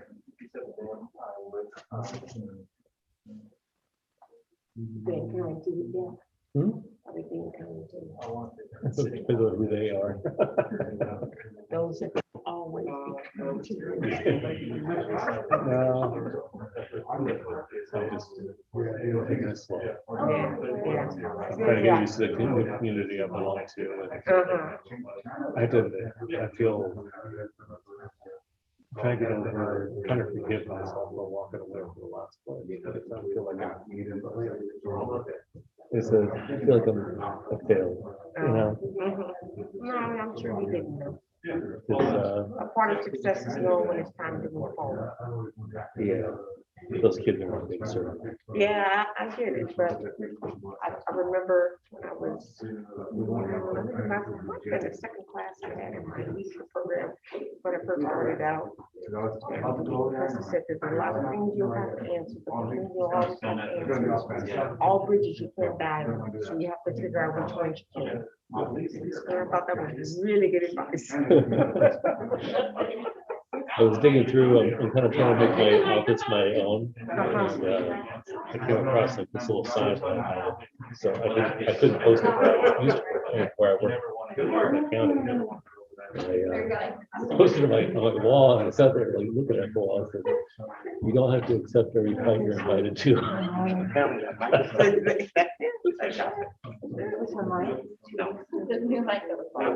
So these people talking like it.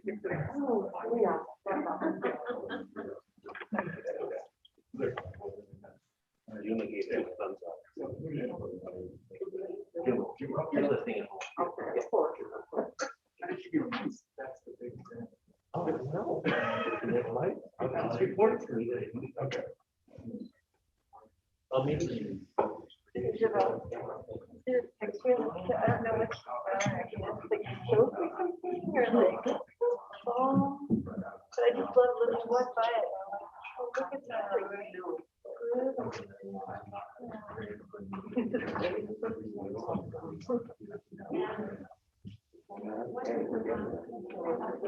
Isabel, Bridget, are you guys ready? I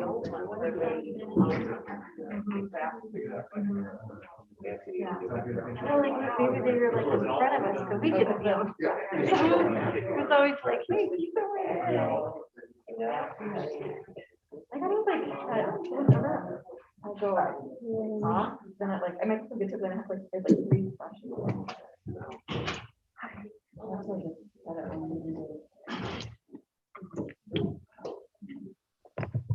And you might need to get your mic back on.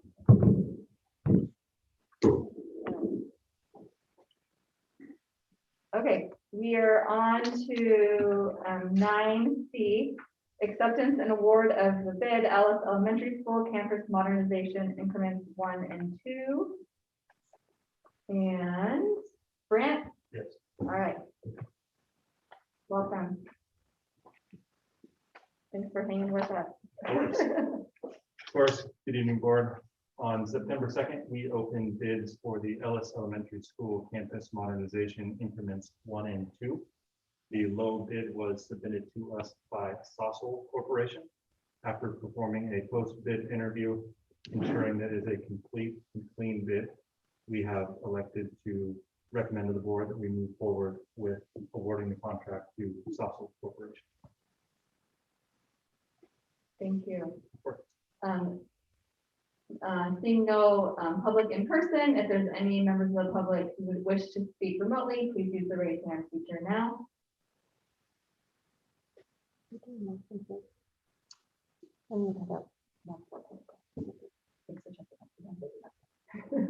All right, seeing no public comment, board, is there a motion? I recommend that the Board of Education accept receipts of bids, award the contract to its lowest responsive and responsible conforming bid, which is from Sasso Corporation, and grant authorization to execute the agreements relative to the Ellis Elementary School Campus Modernization Project, increments 1 and 2. I second. All right, thank you. Board, is there any questions or comments? All right. All those in favor, please say aye. Aye. Chair votes aye, and with that, the motion passes. Thank you for all the work, and I have a special interest, right? Because we were there, so. I did was I was telling the principal at Welcome Back Picnic, I was telling the principal. So my youngest is in 3rd grade, so he's going to live through that construction. It'll be done right when he's done. And then Sunnyvale Middle School probably was next. So then we discussed that he's gonna live through the construction there. So we were like, sorry, that the next 6 years kind of stinks for you. Yes. Yeah. I wouldn't be surprised if you went into the construction or architecture engineering field. Maybe he will. Yes. If he does, then you'll get credit for it. Thank you. All right, thanks, Brent. Okay, we are on to 9D, approval of the Comprehensive Coordinated Early Intervening Services Plan, the CCEIS. And Linda, welcome. Good evening, board and cabinet. Every year, the California Department of Education reviews many data points for students with IEPs, and when a data point does not meet the state's target, a plan of action is requested. The case I bring to you today is Sunnyvale was considered disproportionate in our identification of Hispanic students under the disability category of specific learning disability. This was the same, this is our 2nd year being identified in that area. And once we're identified, we create what's called a CCEIS plan, or the Comprehensive Coordinated Early Intervening Services Plan. And it's coordinated because it's a joint between general education and special education, and we work really well on this plan together. What happens is we take a lot of data, we do data analysis, file analysis, and we look for what causes why this disproportionality exists. We also take input from surveys like Panorama. We meet with teachers, principals, some public representatives, and parents.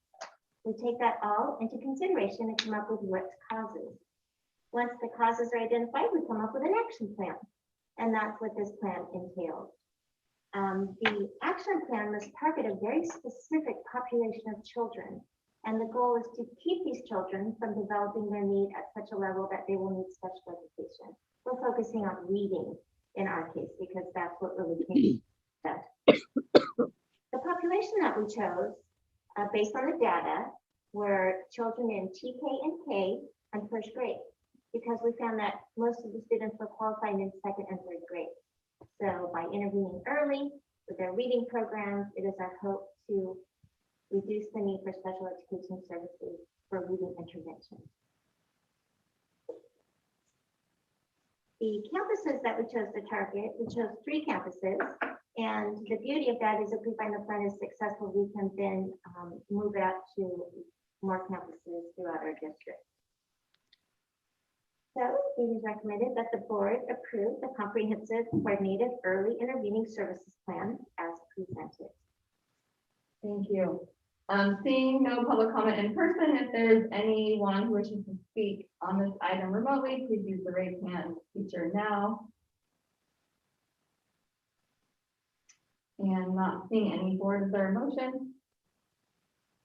I move approval to accept the 2021 significantly disproportionate comprehensive early coordinated intervening services plan, CCEIS. Second. All right, board, is there any questions or comments? So I have so is this required to be filed now? Is there a deadline for this to be filed by a certain date? It's our requirement to present the plan to the Department of Education by September 30th. It's signed by our SELPA director as well as Dr. Gallagher, myself, and Laurie. Prior to that, it is a plan that can be edited and modified. We have quarterly updates that we will then present. Okay, and then I had another question. Can you tell me a little more about how you picked Ellis, Vargas, and Lakewood? Because I thought that there was another school where the disproportionality was a bit higher. I think Lakewood, San Miguel had a 17.4% difference and Lakewood only had 7.5% difference. Yeah, absolutely. That is one of the factors that we used when we chose the campuses, but not the only factor. So other things that we looked at, because we wanted to look at the students' scores on the NWEA reading benchmarks. And Lakewood, for example, had scores perhaps that had more opportunities for growth in that area. We looked at the skills of the general education students, not just the skills of the students already identified. And we also looked at the number of Hispanic students on campus, and we looked at just the number of students with reading disabilities regardless of ethnicity. So we took into play a number of factors, and that's how we came up with those 3 campuses. Okay. And then, you know, I had a question about the students who've been, you know, I went back to the last presentation, and the last presentation had a lot of notes, like from presentations from your focus groups, and it had notes from the community outreach and things like that. And so I was wondering, I think it's great that we're focusing on intervening, because when I taught 2nd and 3rd grade, you know, 2nd grade bar, oftentimes you would intervene in earlier grades, but many children are not tested until 3rd grade because that's where the bar kind of changes and you don't want to test too often and all that other stuff. So those are really important grades. So my question is, if we know we have disproportionality in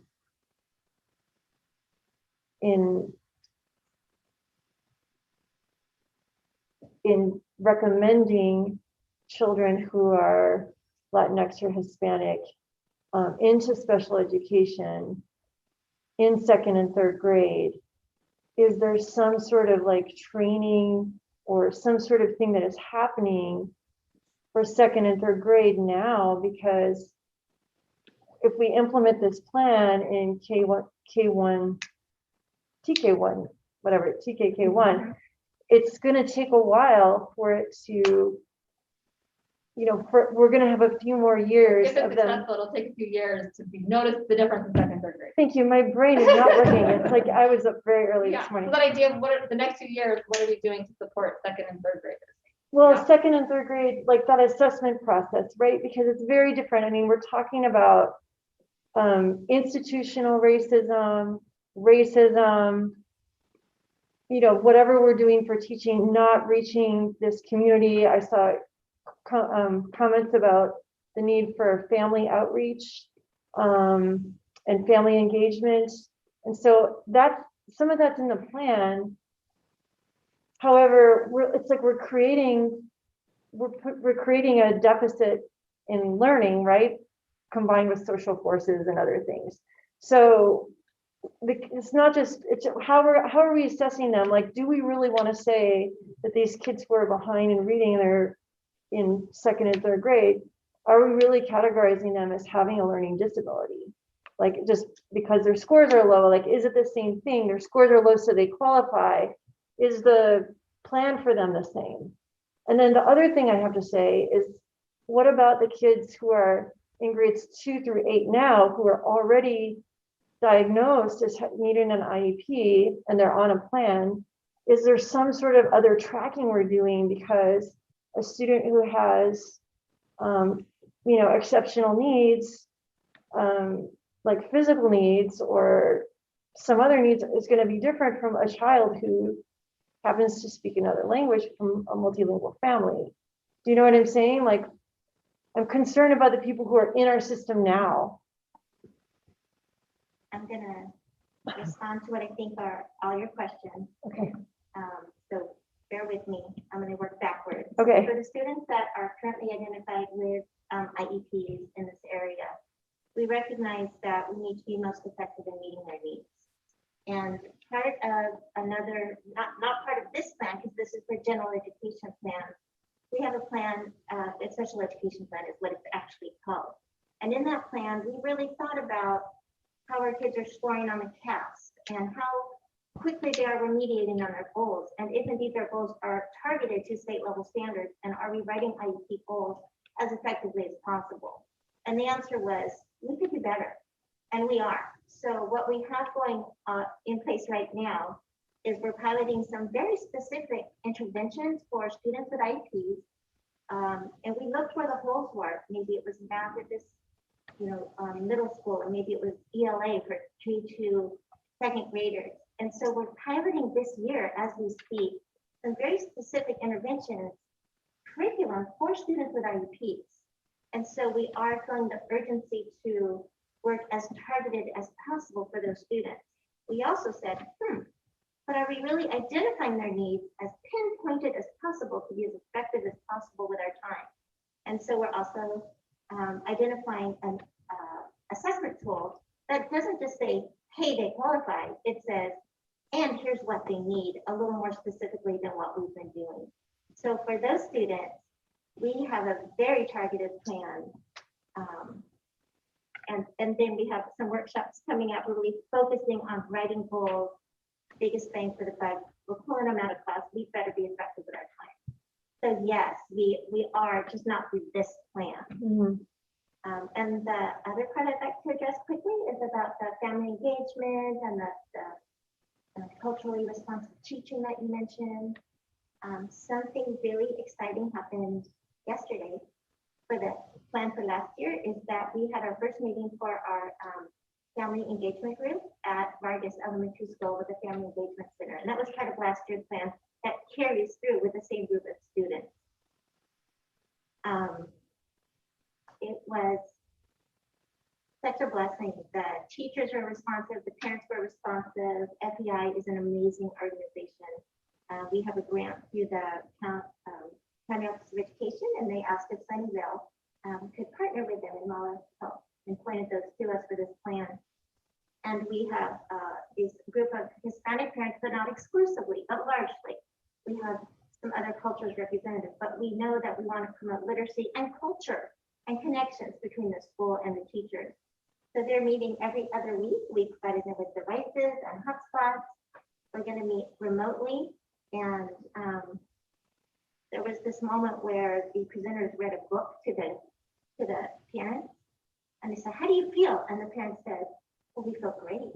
And they said, that is what your child gets when you read to them. And we're really promoting the home language, the home culture, and bringing that back between the two sites. So that just happened yesterday. And it speaks to part of what you're saying. I think I got all your questions. I have a follow-up question to that actually might be more for this group right here. That sounds like really great. Can we monitor, are those students with that kind of engagement doing better? Do we have it in place to monitor them so that is this actually, because I know a few years ago we hadn't been looking at those things, but tracking that, right? That is part of this plan's to see okay, and when are the students doing better, or it feels good, but it's not actually changing the test scores. Yeah, and Bridget, one other thing you mentioned, and I'm going to come back to that, Michelle, is that the MTSS that we're putting together is getting the second graders and the third graders. We're not just focusing on TKK and FERT, but the MTSS system of supports is wrapping the academic, behavioral, attendance, social emotional support in a very targeted way. We're getting better and better at that each year. And so we will be addressing all grade levels.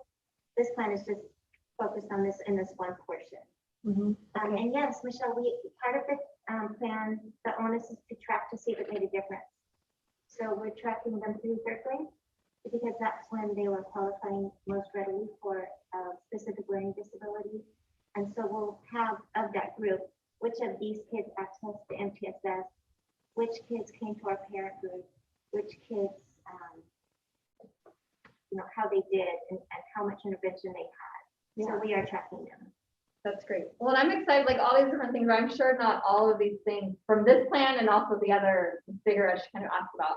I'm sure not all of it will work, but it's exciting that we're doing it and we're going to tweak and we're going to figure out. So yeah, and I it's appreciate exciting to looking this in the face and work. saying, what can, we have a sense of urgency here. And last thing, I think, like for me, like I know that on one of the comments I put in there was like, I would really love for this to continue as a conversation, like Isabel was saying, this is like, English learners or multilingual families are a big area of focus for our board.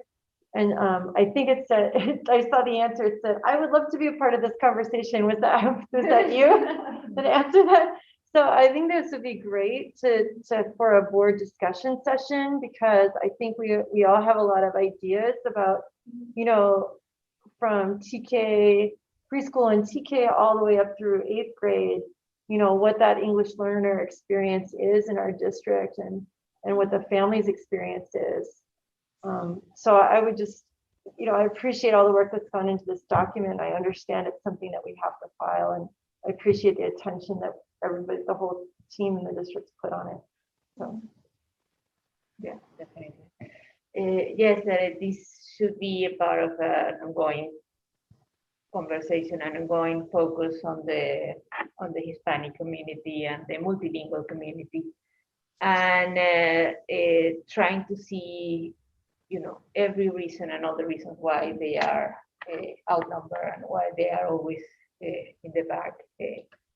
And I think it might come, among all the things that we're doing with equity and trying to focus in, mostly family engagement. I think that's one of the key parts of this, and make sure that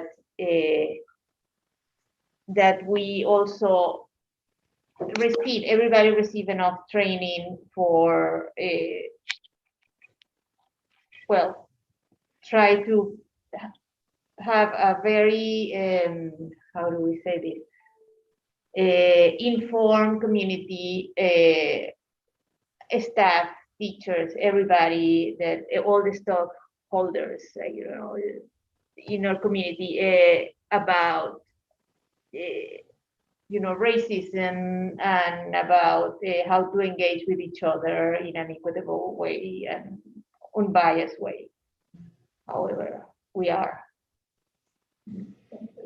Nancy, do you have a comment or question? Yes, I had asked for the quarterly report for the board to see them, and I was wondering if they could just be submitted through the superintendent's weekly memo to us, because I'm just curious, rather than waiting another year to get a report, I just kind of like to know the numbers so we can see how we're doing, and that would inform, since there's interest about having a discussion with that would inform the discussion as well. For any update, certainly we can provide it to you. It really talks about how the action items on the plan are progressing. So it won't necessarily give the number of students currently identified, but it does show the progress of the plan. And it's a nice accountability, absolutely. Yes. I think we were talking about maybe having that discussion in November, like if it works out on the calendar, when we were for English, about English learners. A discussion for English learners. Yeah. We have there's lots of things we have it on as one of the possible. Right. Yeah. And if not, then we're sure something wrong. And I think that leads into also like the LCAP discussions, right? We wanted to have it earlier as well. Yeah. Okay. Any other questions or comments about the plan? Okay. All those in favor, please say aye. Aye. Aye. chair votes aye, and with that, the motion passes. Thank you so much. And I know there's been like lots of people who have been helping, and then like literally all of our staff is going to work on this, right? Or almost all of our staff. So thank you so much. We appreciate it. Okay, we are on to 9E, approval of resolution number R22-07 in the matter of board member absence. Dr. Gallagher? Yeah. So our board bylaws allow for the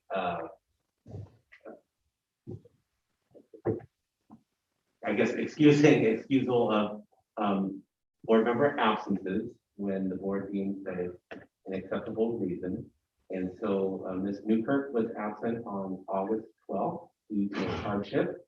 And so the recommendation is that the Board of Education approve the resolution in the matter of Ms. Newkirk's absence on the 12th of August.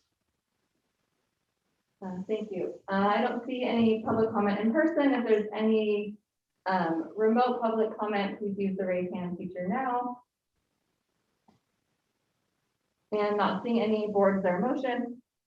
I recommend, oh, I'm sorry, I move, I'm just reading it.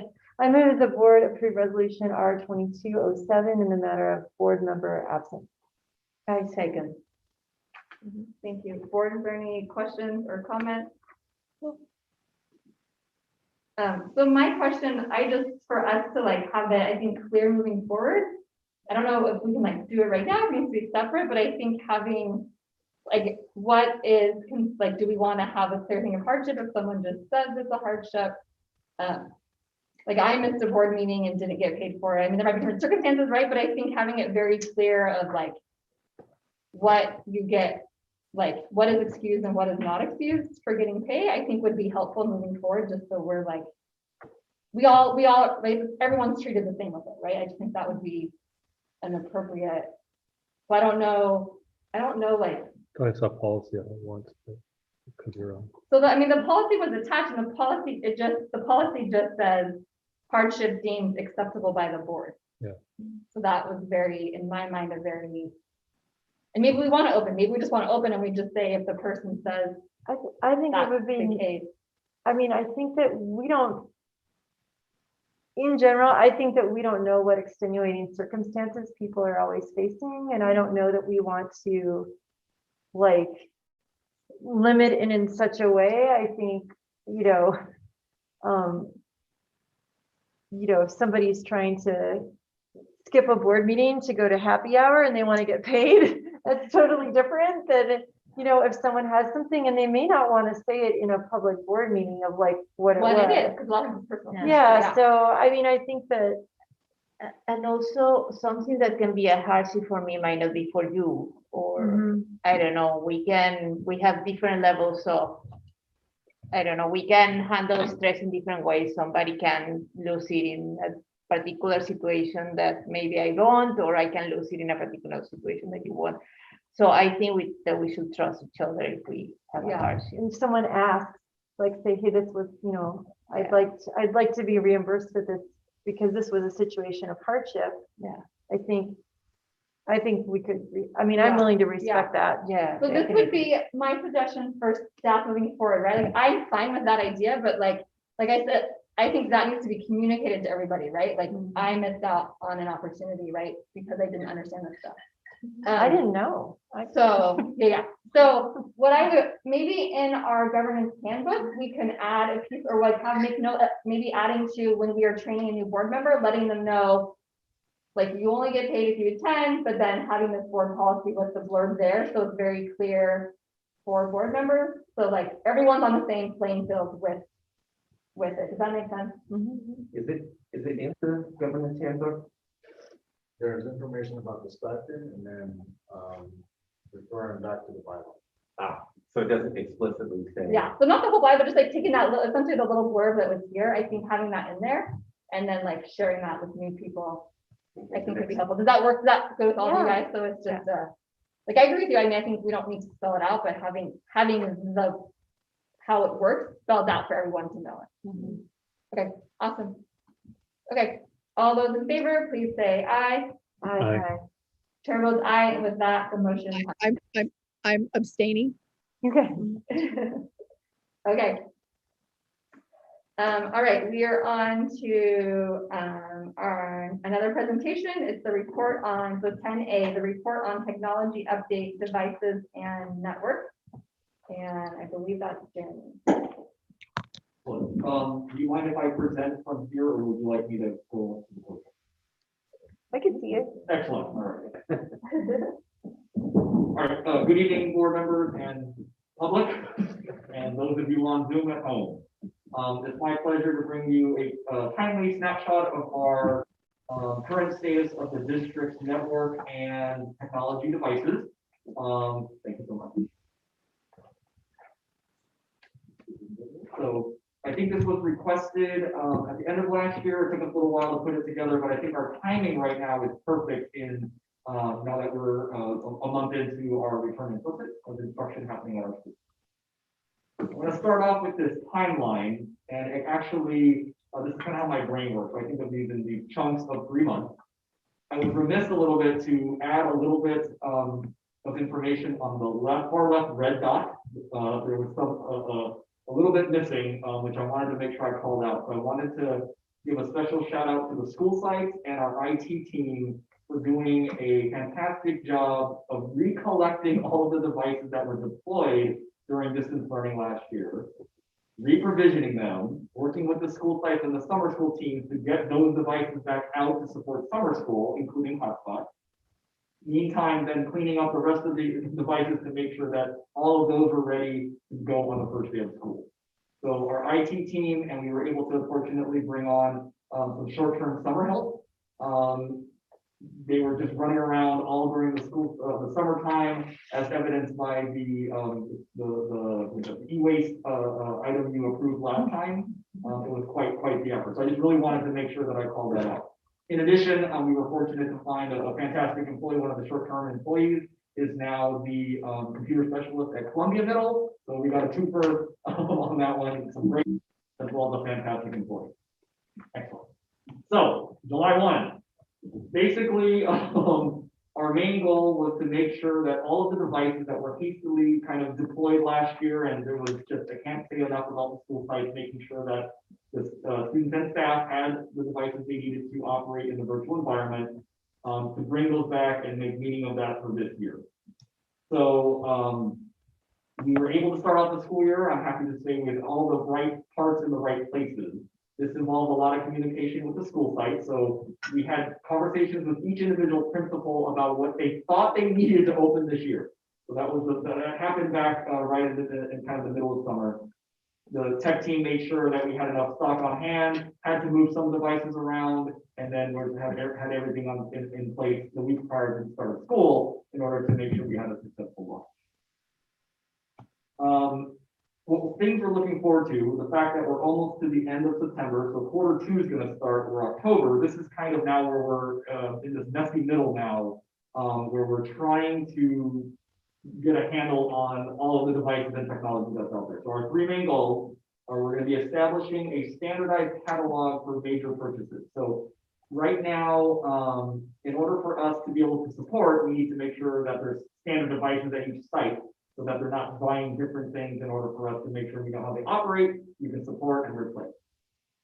In addition, there is a bit of a backlog of IT purchases from the last year and a half. If you think about it, right, we shut down, I hate to bring that up, but we shut down back in March of 2020, and then everyone was working remotely, and we had the devices deployed in the field. But now that staff is back, there was a kind of a backlog of these other ancillary things, think Apple TVs, monitors, projectors, just kind of this other stock of IT devices that are now that staff is back and we're in the classrooms, we're making sure that we have to clear that backlog of the past year and a half. And then the staff refresh is something we're really trying to get a handle on. We were able to, I guess there's a 4-year refresh cycle, and we were able to front load that last year where the devices that were supposed to be deployed in the spring were deployed a little bit earlier in the year, just to make sure that the staff had the updated devices. We're really taking a pause now to take a look at what is the actual district standard now that we're having more intensive needs of our laptops. So that's just something we're gonna have to take a look at, and we might have to accelerate that to make sure that the staff, especially the teachers, have an updated device to make sure everything is working. Also, we're moving toward the direction to make sure that there's a teacher iPad standard as well, in the sense that it gives them another device for, especially for the primary grades, which are using iPads, the teachers to be familiar with. But also, this is a common practice where the iPad device is the document camera within the classroom. We're making sure that the iPad is also accounted for in the reset. Then looking Q3 and beyond, this is where if we get this dialed in, we'll be super happy, where we have these ordering windows where maybe like going backwards, like we were able to order student devices because we have good handle on the numbers and the current stock on a quarterly basis. Monthly, some of those big items that the school sites need, so that we can gather orders from all 10 sites, bundle them together to take advantage of either bulk pricing or orderly deployment. And then helping the school sites make sure that they have the ability to order things on a weekly basis that they need to kind of keep operating. Think, I don't know, thumb drives or cables or something to that effect. So that is where we're trying to get to. District standardization will allow us to do that, but it does take a lot of work. And then shortly after that, we really want to start evaluating and establishing what our next district device standards are. We have something in place, but we really want to always constantly review what the standard device that the students are utilizing to make sure that we're keeping up in technology, because as you saw with that e-waste item last time, that sometimes there's 5 or 6 year old technology in the classroom and they're dispersed at all different areas. So we're trying to make sure that we have kind of an orderly refresh, that we know what the same device. We're not just ordering the same devices just to kind of backfill, because technology is continuing to evolve, chipsets get cheaper, and then we want to make sure that we have the right tools that the teachers and support staff can utilize in the class. All right, so speaking of district standards, trying to take a holistic approach and take a look from our preschool to 8th grade environment. So this is the big first step we made last year in trying to make standardization of our devices. So I really like this image down below. We're about a third of the way through, where actually all 10 of our sites are at different places. We're trying to get it down to where we're all kind of in one channel. Where we're trying to get to is, think of it this way: in grades preschool through first, iPad is kind of it was agreed upon with feedback from the school site, that the younger students can take advantage of the more interactive and the graphic user interface of the Apple iPad to accomplish their classroom learning path. The current standard is the 10.2 inch Gen 8. You may be aware that this past Tuesday, Apple did their announcement with new devices. They do that every year, so that's part of that, evaluating constantly the standard and making sure that we're in the right space of our device refresh. Then grades 2 through 8, Chromebooks, our current standard is the Lenovo 300E, is the device of choice in that regard, in the sense, given the fact that in 2nd grade, we want them to become proficient in typing, to make sure that they understand how to interact with the device as the assessment starting 3rd grade and beyond. And so that's not to say that younger grades cannot have access to keyboards, or that the 2nd to 8th grade classrooms cannot have access to iPads. It's just the right tool for the right job. But this is the first step of the standardization that we want to get to. And then, like I mentioned before, making sure that all classroom projection is standardized with up-to-date Apple TVs, with a TV or projector. And then one thing we want to make sure we're not leaving up to the school sites, because again, they have about 1,000 other things to worry about right now, is making sure that we provide guidance on device storage and charging.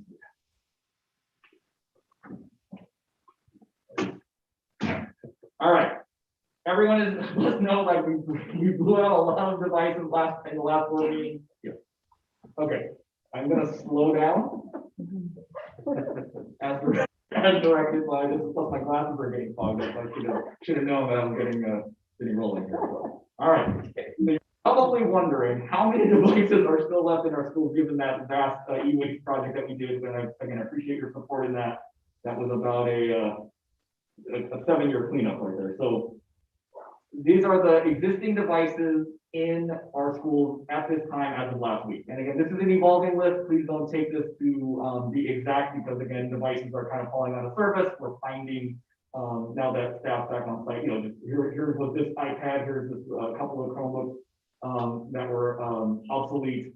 So this is a snapshot. The three things I'm sure you were looking at is making sure that the total number of devices was greater than the enrollment. So, happy to say that that is in place.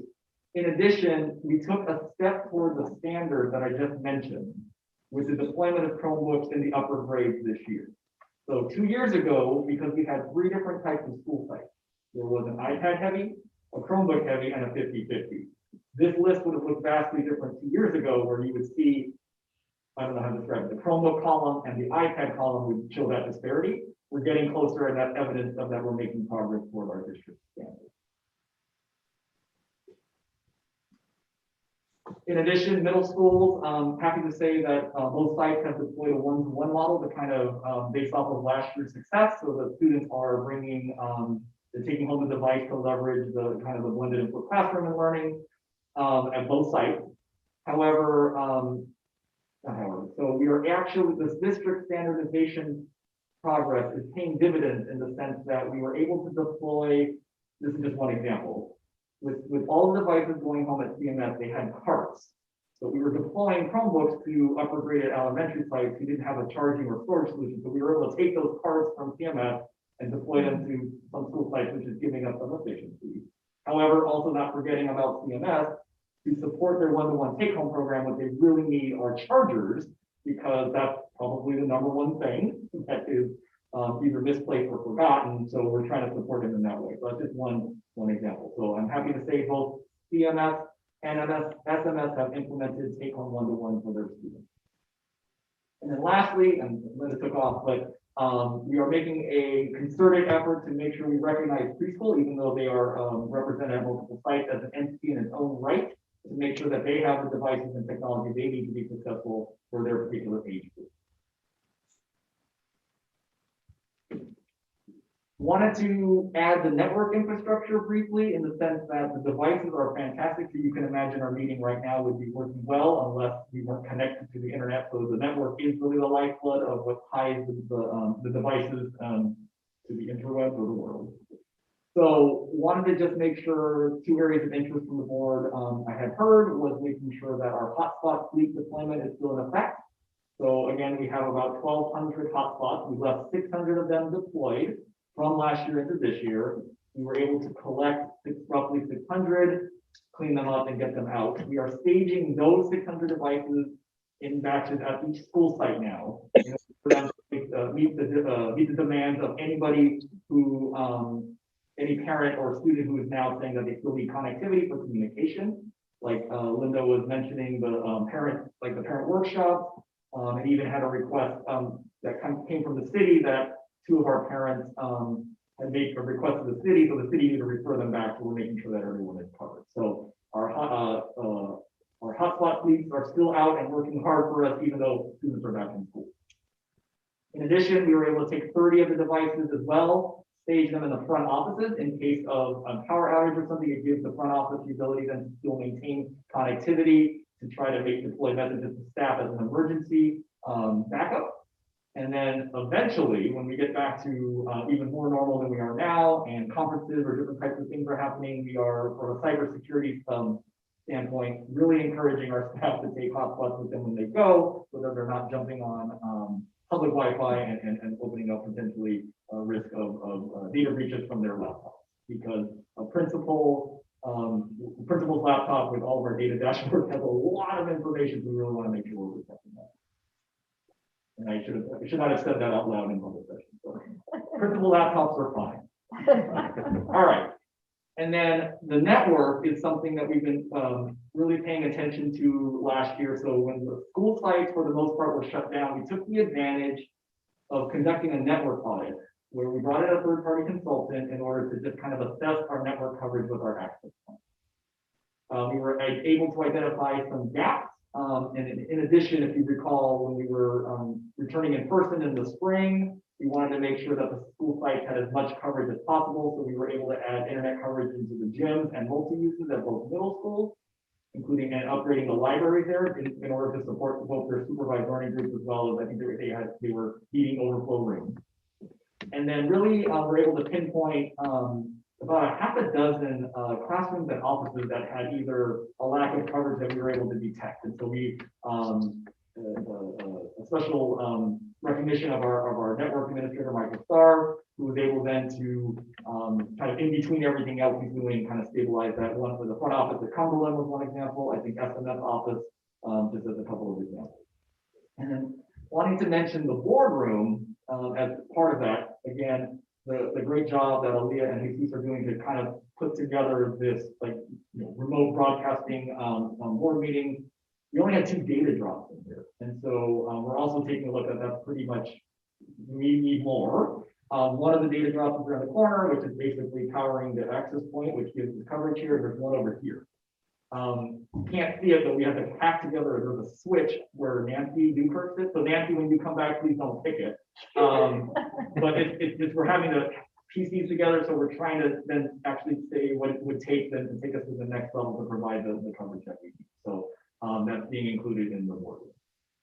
And then we have put in our LCAP, a goal of maintaining 95% uptime for network access on our school sites.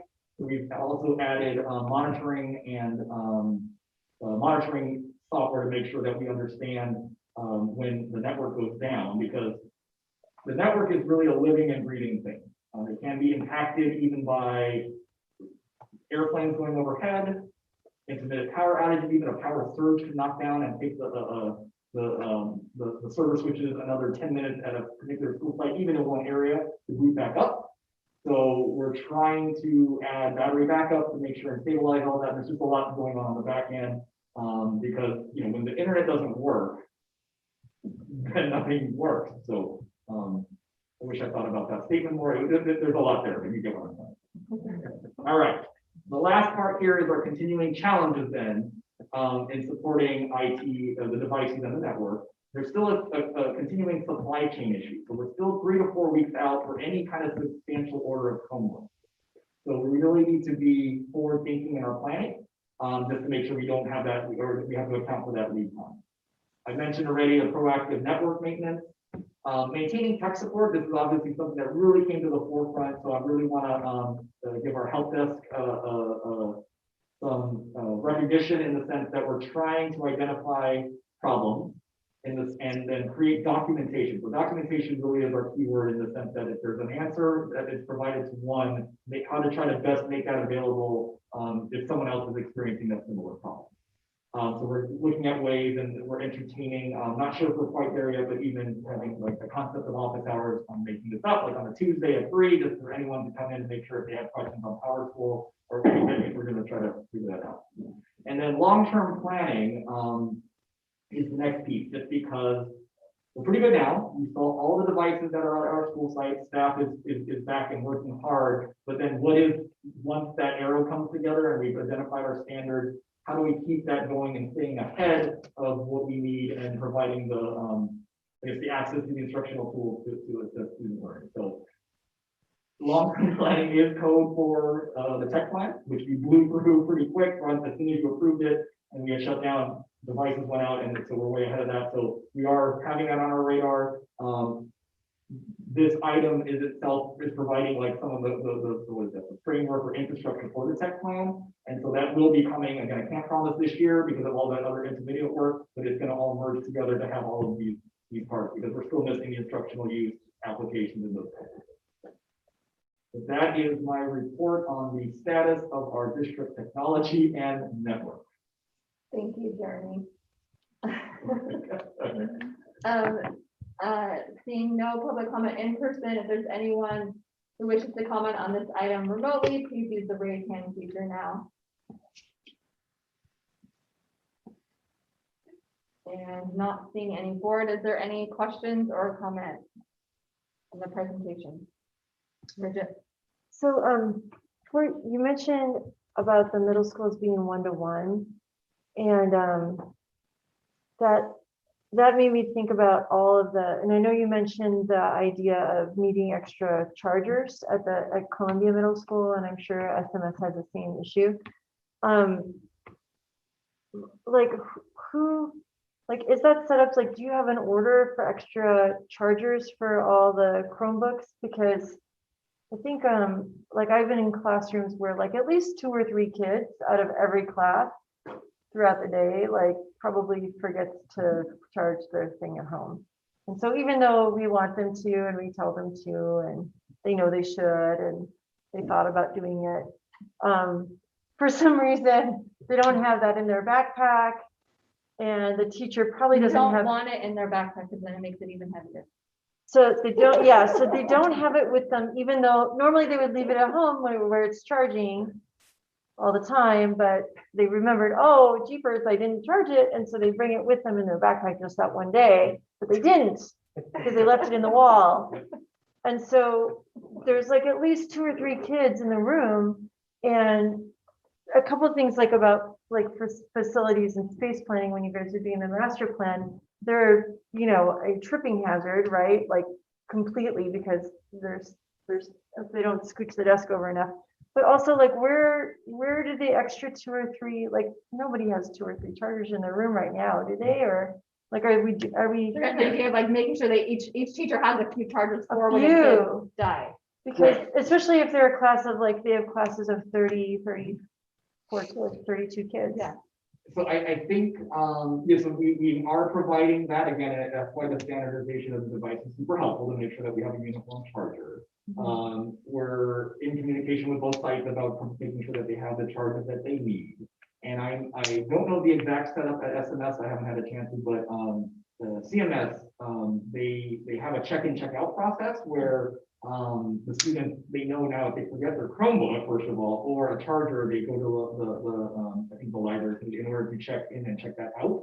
So I know that it's less on the classroom teachers per se, but it's, you know, so I can do I have to I'll follow up and make sure that that process is working well and how we can support, because again, and then see what they need to have a different kind of charging solution, like you're saying, in the room to try to make sure that it's not a barrier, right? Like the fact that they're taking the device there and back again.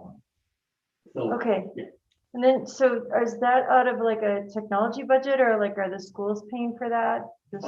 We are still pulling, again, these big types of purchases, Yeah. working with Lori pretty closely on leveraging some of our one-time funds to make sure that we're covering this to make yeah. So it's not, site budget is not necessarily where it's coming from, because it's kind of the same pot. If you think about it, it's what we're dividing it. So we're trying to make that on the district to provide the device and those, either the charging solution, which is the cable for the middle school, right? And it looks different for the elementary. And then allowing them some budget to make sure that they have the flexibility to try little things or different, you know, so trying to make sure that there's a right way to purchase the right type of thing. Sure. Okay. Thanks. Board, any other questions or comments? So I just want to share, I know I shared this in the comments, and I know, so just the heaviness of the backpack, right? And I know that we're aware of that. And I know it's tricky, right? Like there are good things for the Chromebook and helpful things that we need versus iPad. But just from my kids' experience and like other families I've talked to, besides weight, like iPads are generally liked more than the Chromebooks, like the things you can do. So I'm just hoping that as we move forward, before we get too far stuck into like everyone second enough is always going to have Chromebooks for the next 20 years, that we could look at like maybe there's a way to make, I know there's things that iPads currently can't do that's really important, right? So I'm not saying, like, I know it's a tricky space, but I'm just hoping that we can try to look at it, like maybe technology will change the next few years that would allow the things that the Chromebook does that we need, maybe the iPad will start, you know, just beware. And then I think this is less about the text, but because of the text, I think I don't want, like, the backpacks were already too heavy. Like I think Molly, I think I was talking to you about that like 3 or 4 years ago, right? Like they already were too heavy, and now with the devices, I don't want to tell the kids don't take it home, because I think it's fantastic. I think it's fantastic that now every student has a device at home who they didn't have them, right? So I don't want that to go away. But the backpacks are even heavier now, right? So what, and I don't know the solution, but I just hope that in the next few years, as we're doing this, that we can brainstorm that. Like, are there ways to help those backpacks? And I know, like, we have done with books, right? Like the books are now, there's one at home and one in the classroom, but then still there's lots of binders. So I'm just, that's more for everyone, not just tech, but and not asking for like solutions overnight, but just as we are doing this stuff, thinking about this is probably the new norm of taking a device with your backpack, so there are ways to lighten the backpack in other ways. And that was just my little, thank you. Okay, thank you so much. And thank you to that team that when we got that list of all that stuff, because I didn't know that they were just like stacked in like closets and offices. So that was great to get that cleared out and then know what we have, right? So thank you to you and your team. Appreciate it. Okay. I think we are on to consent.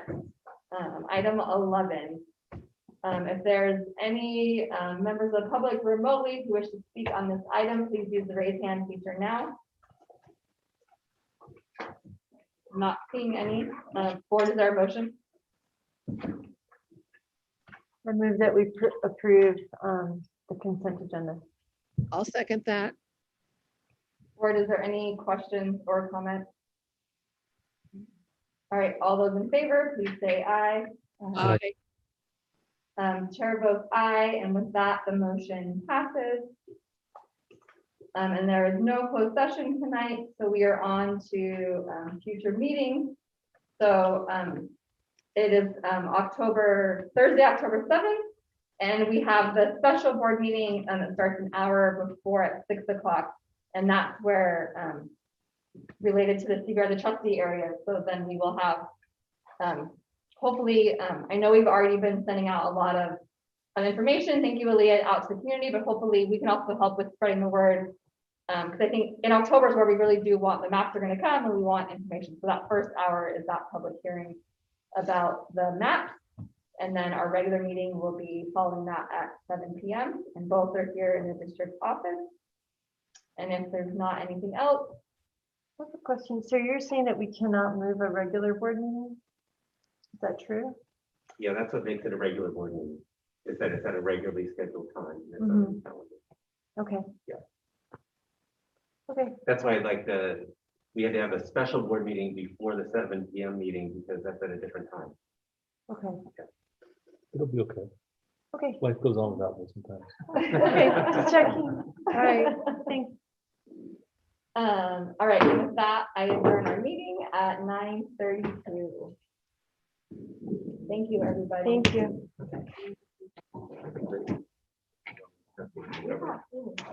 Yeah.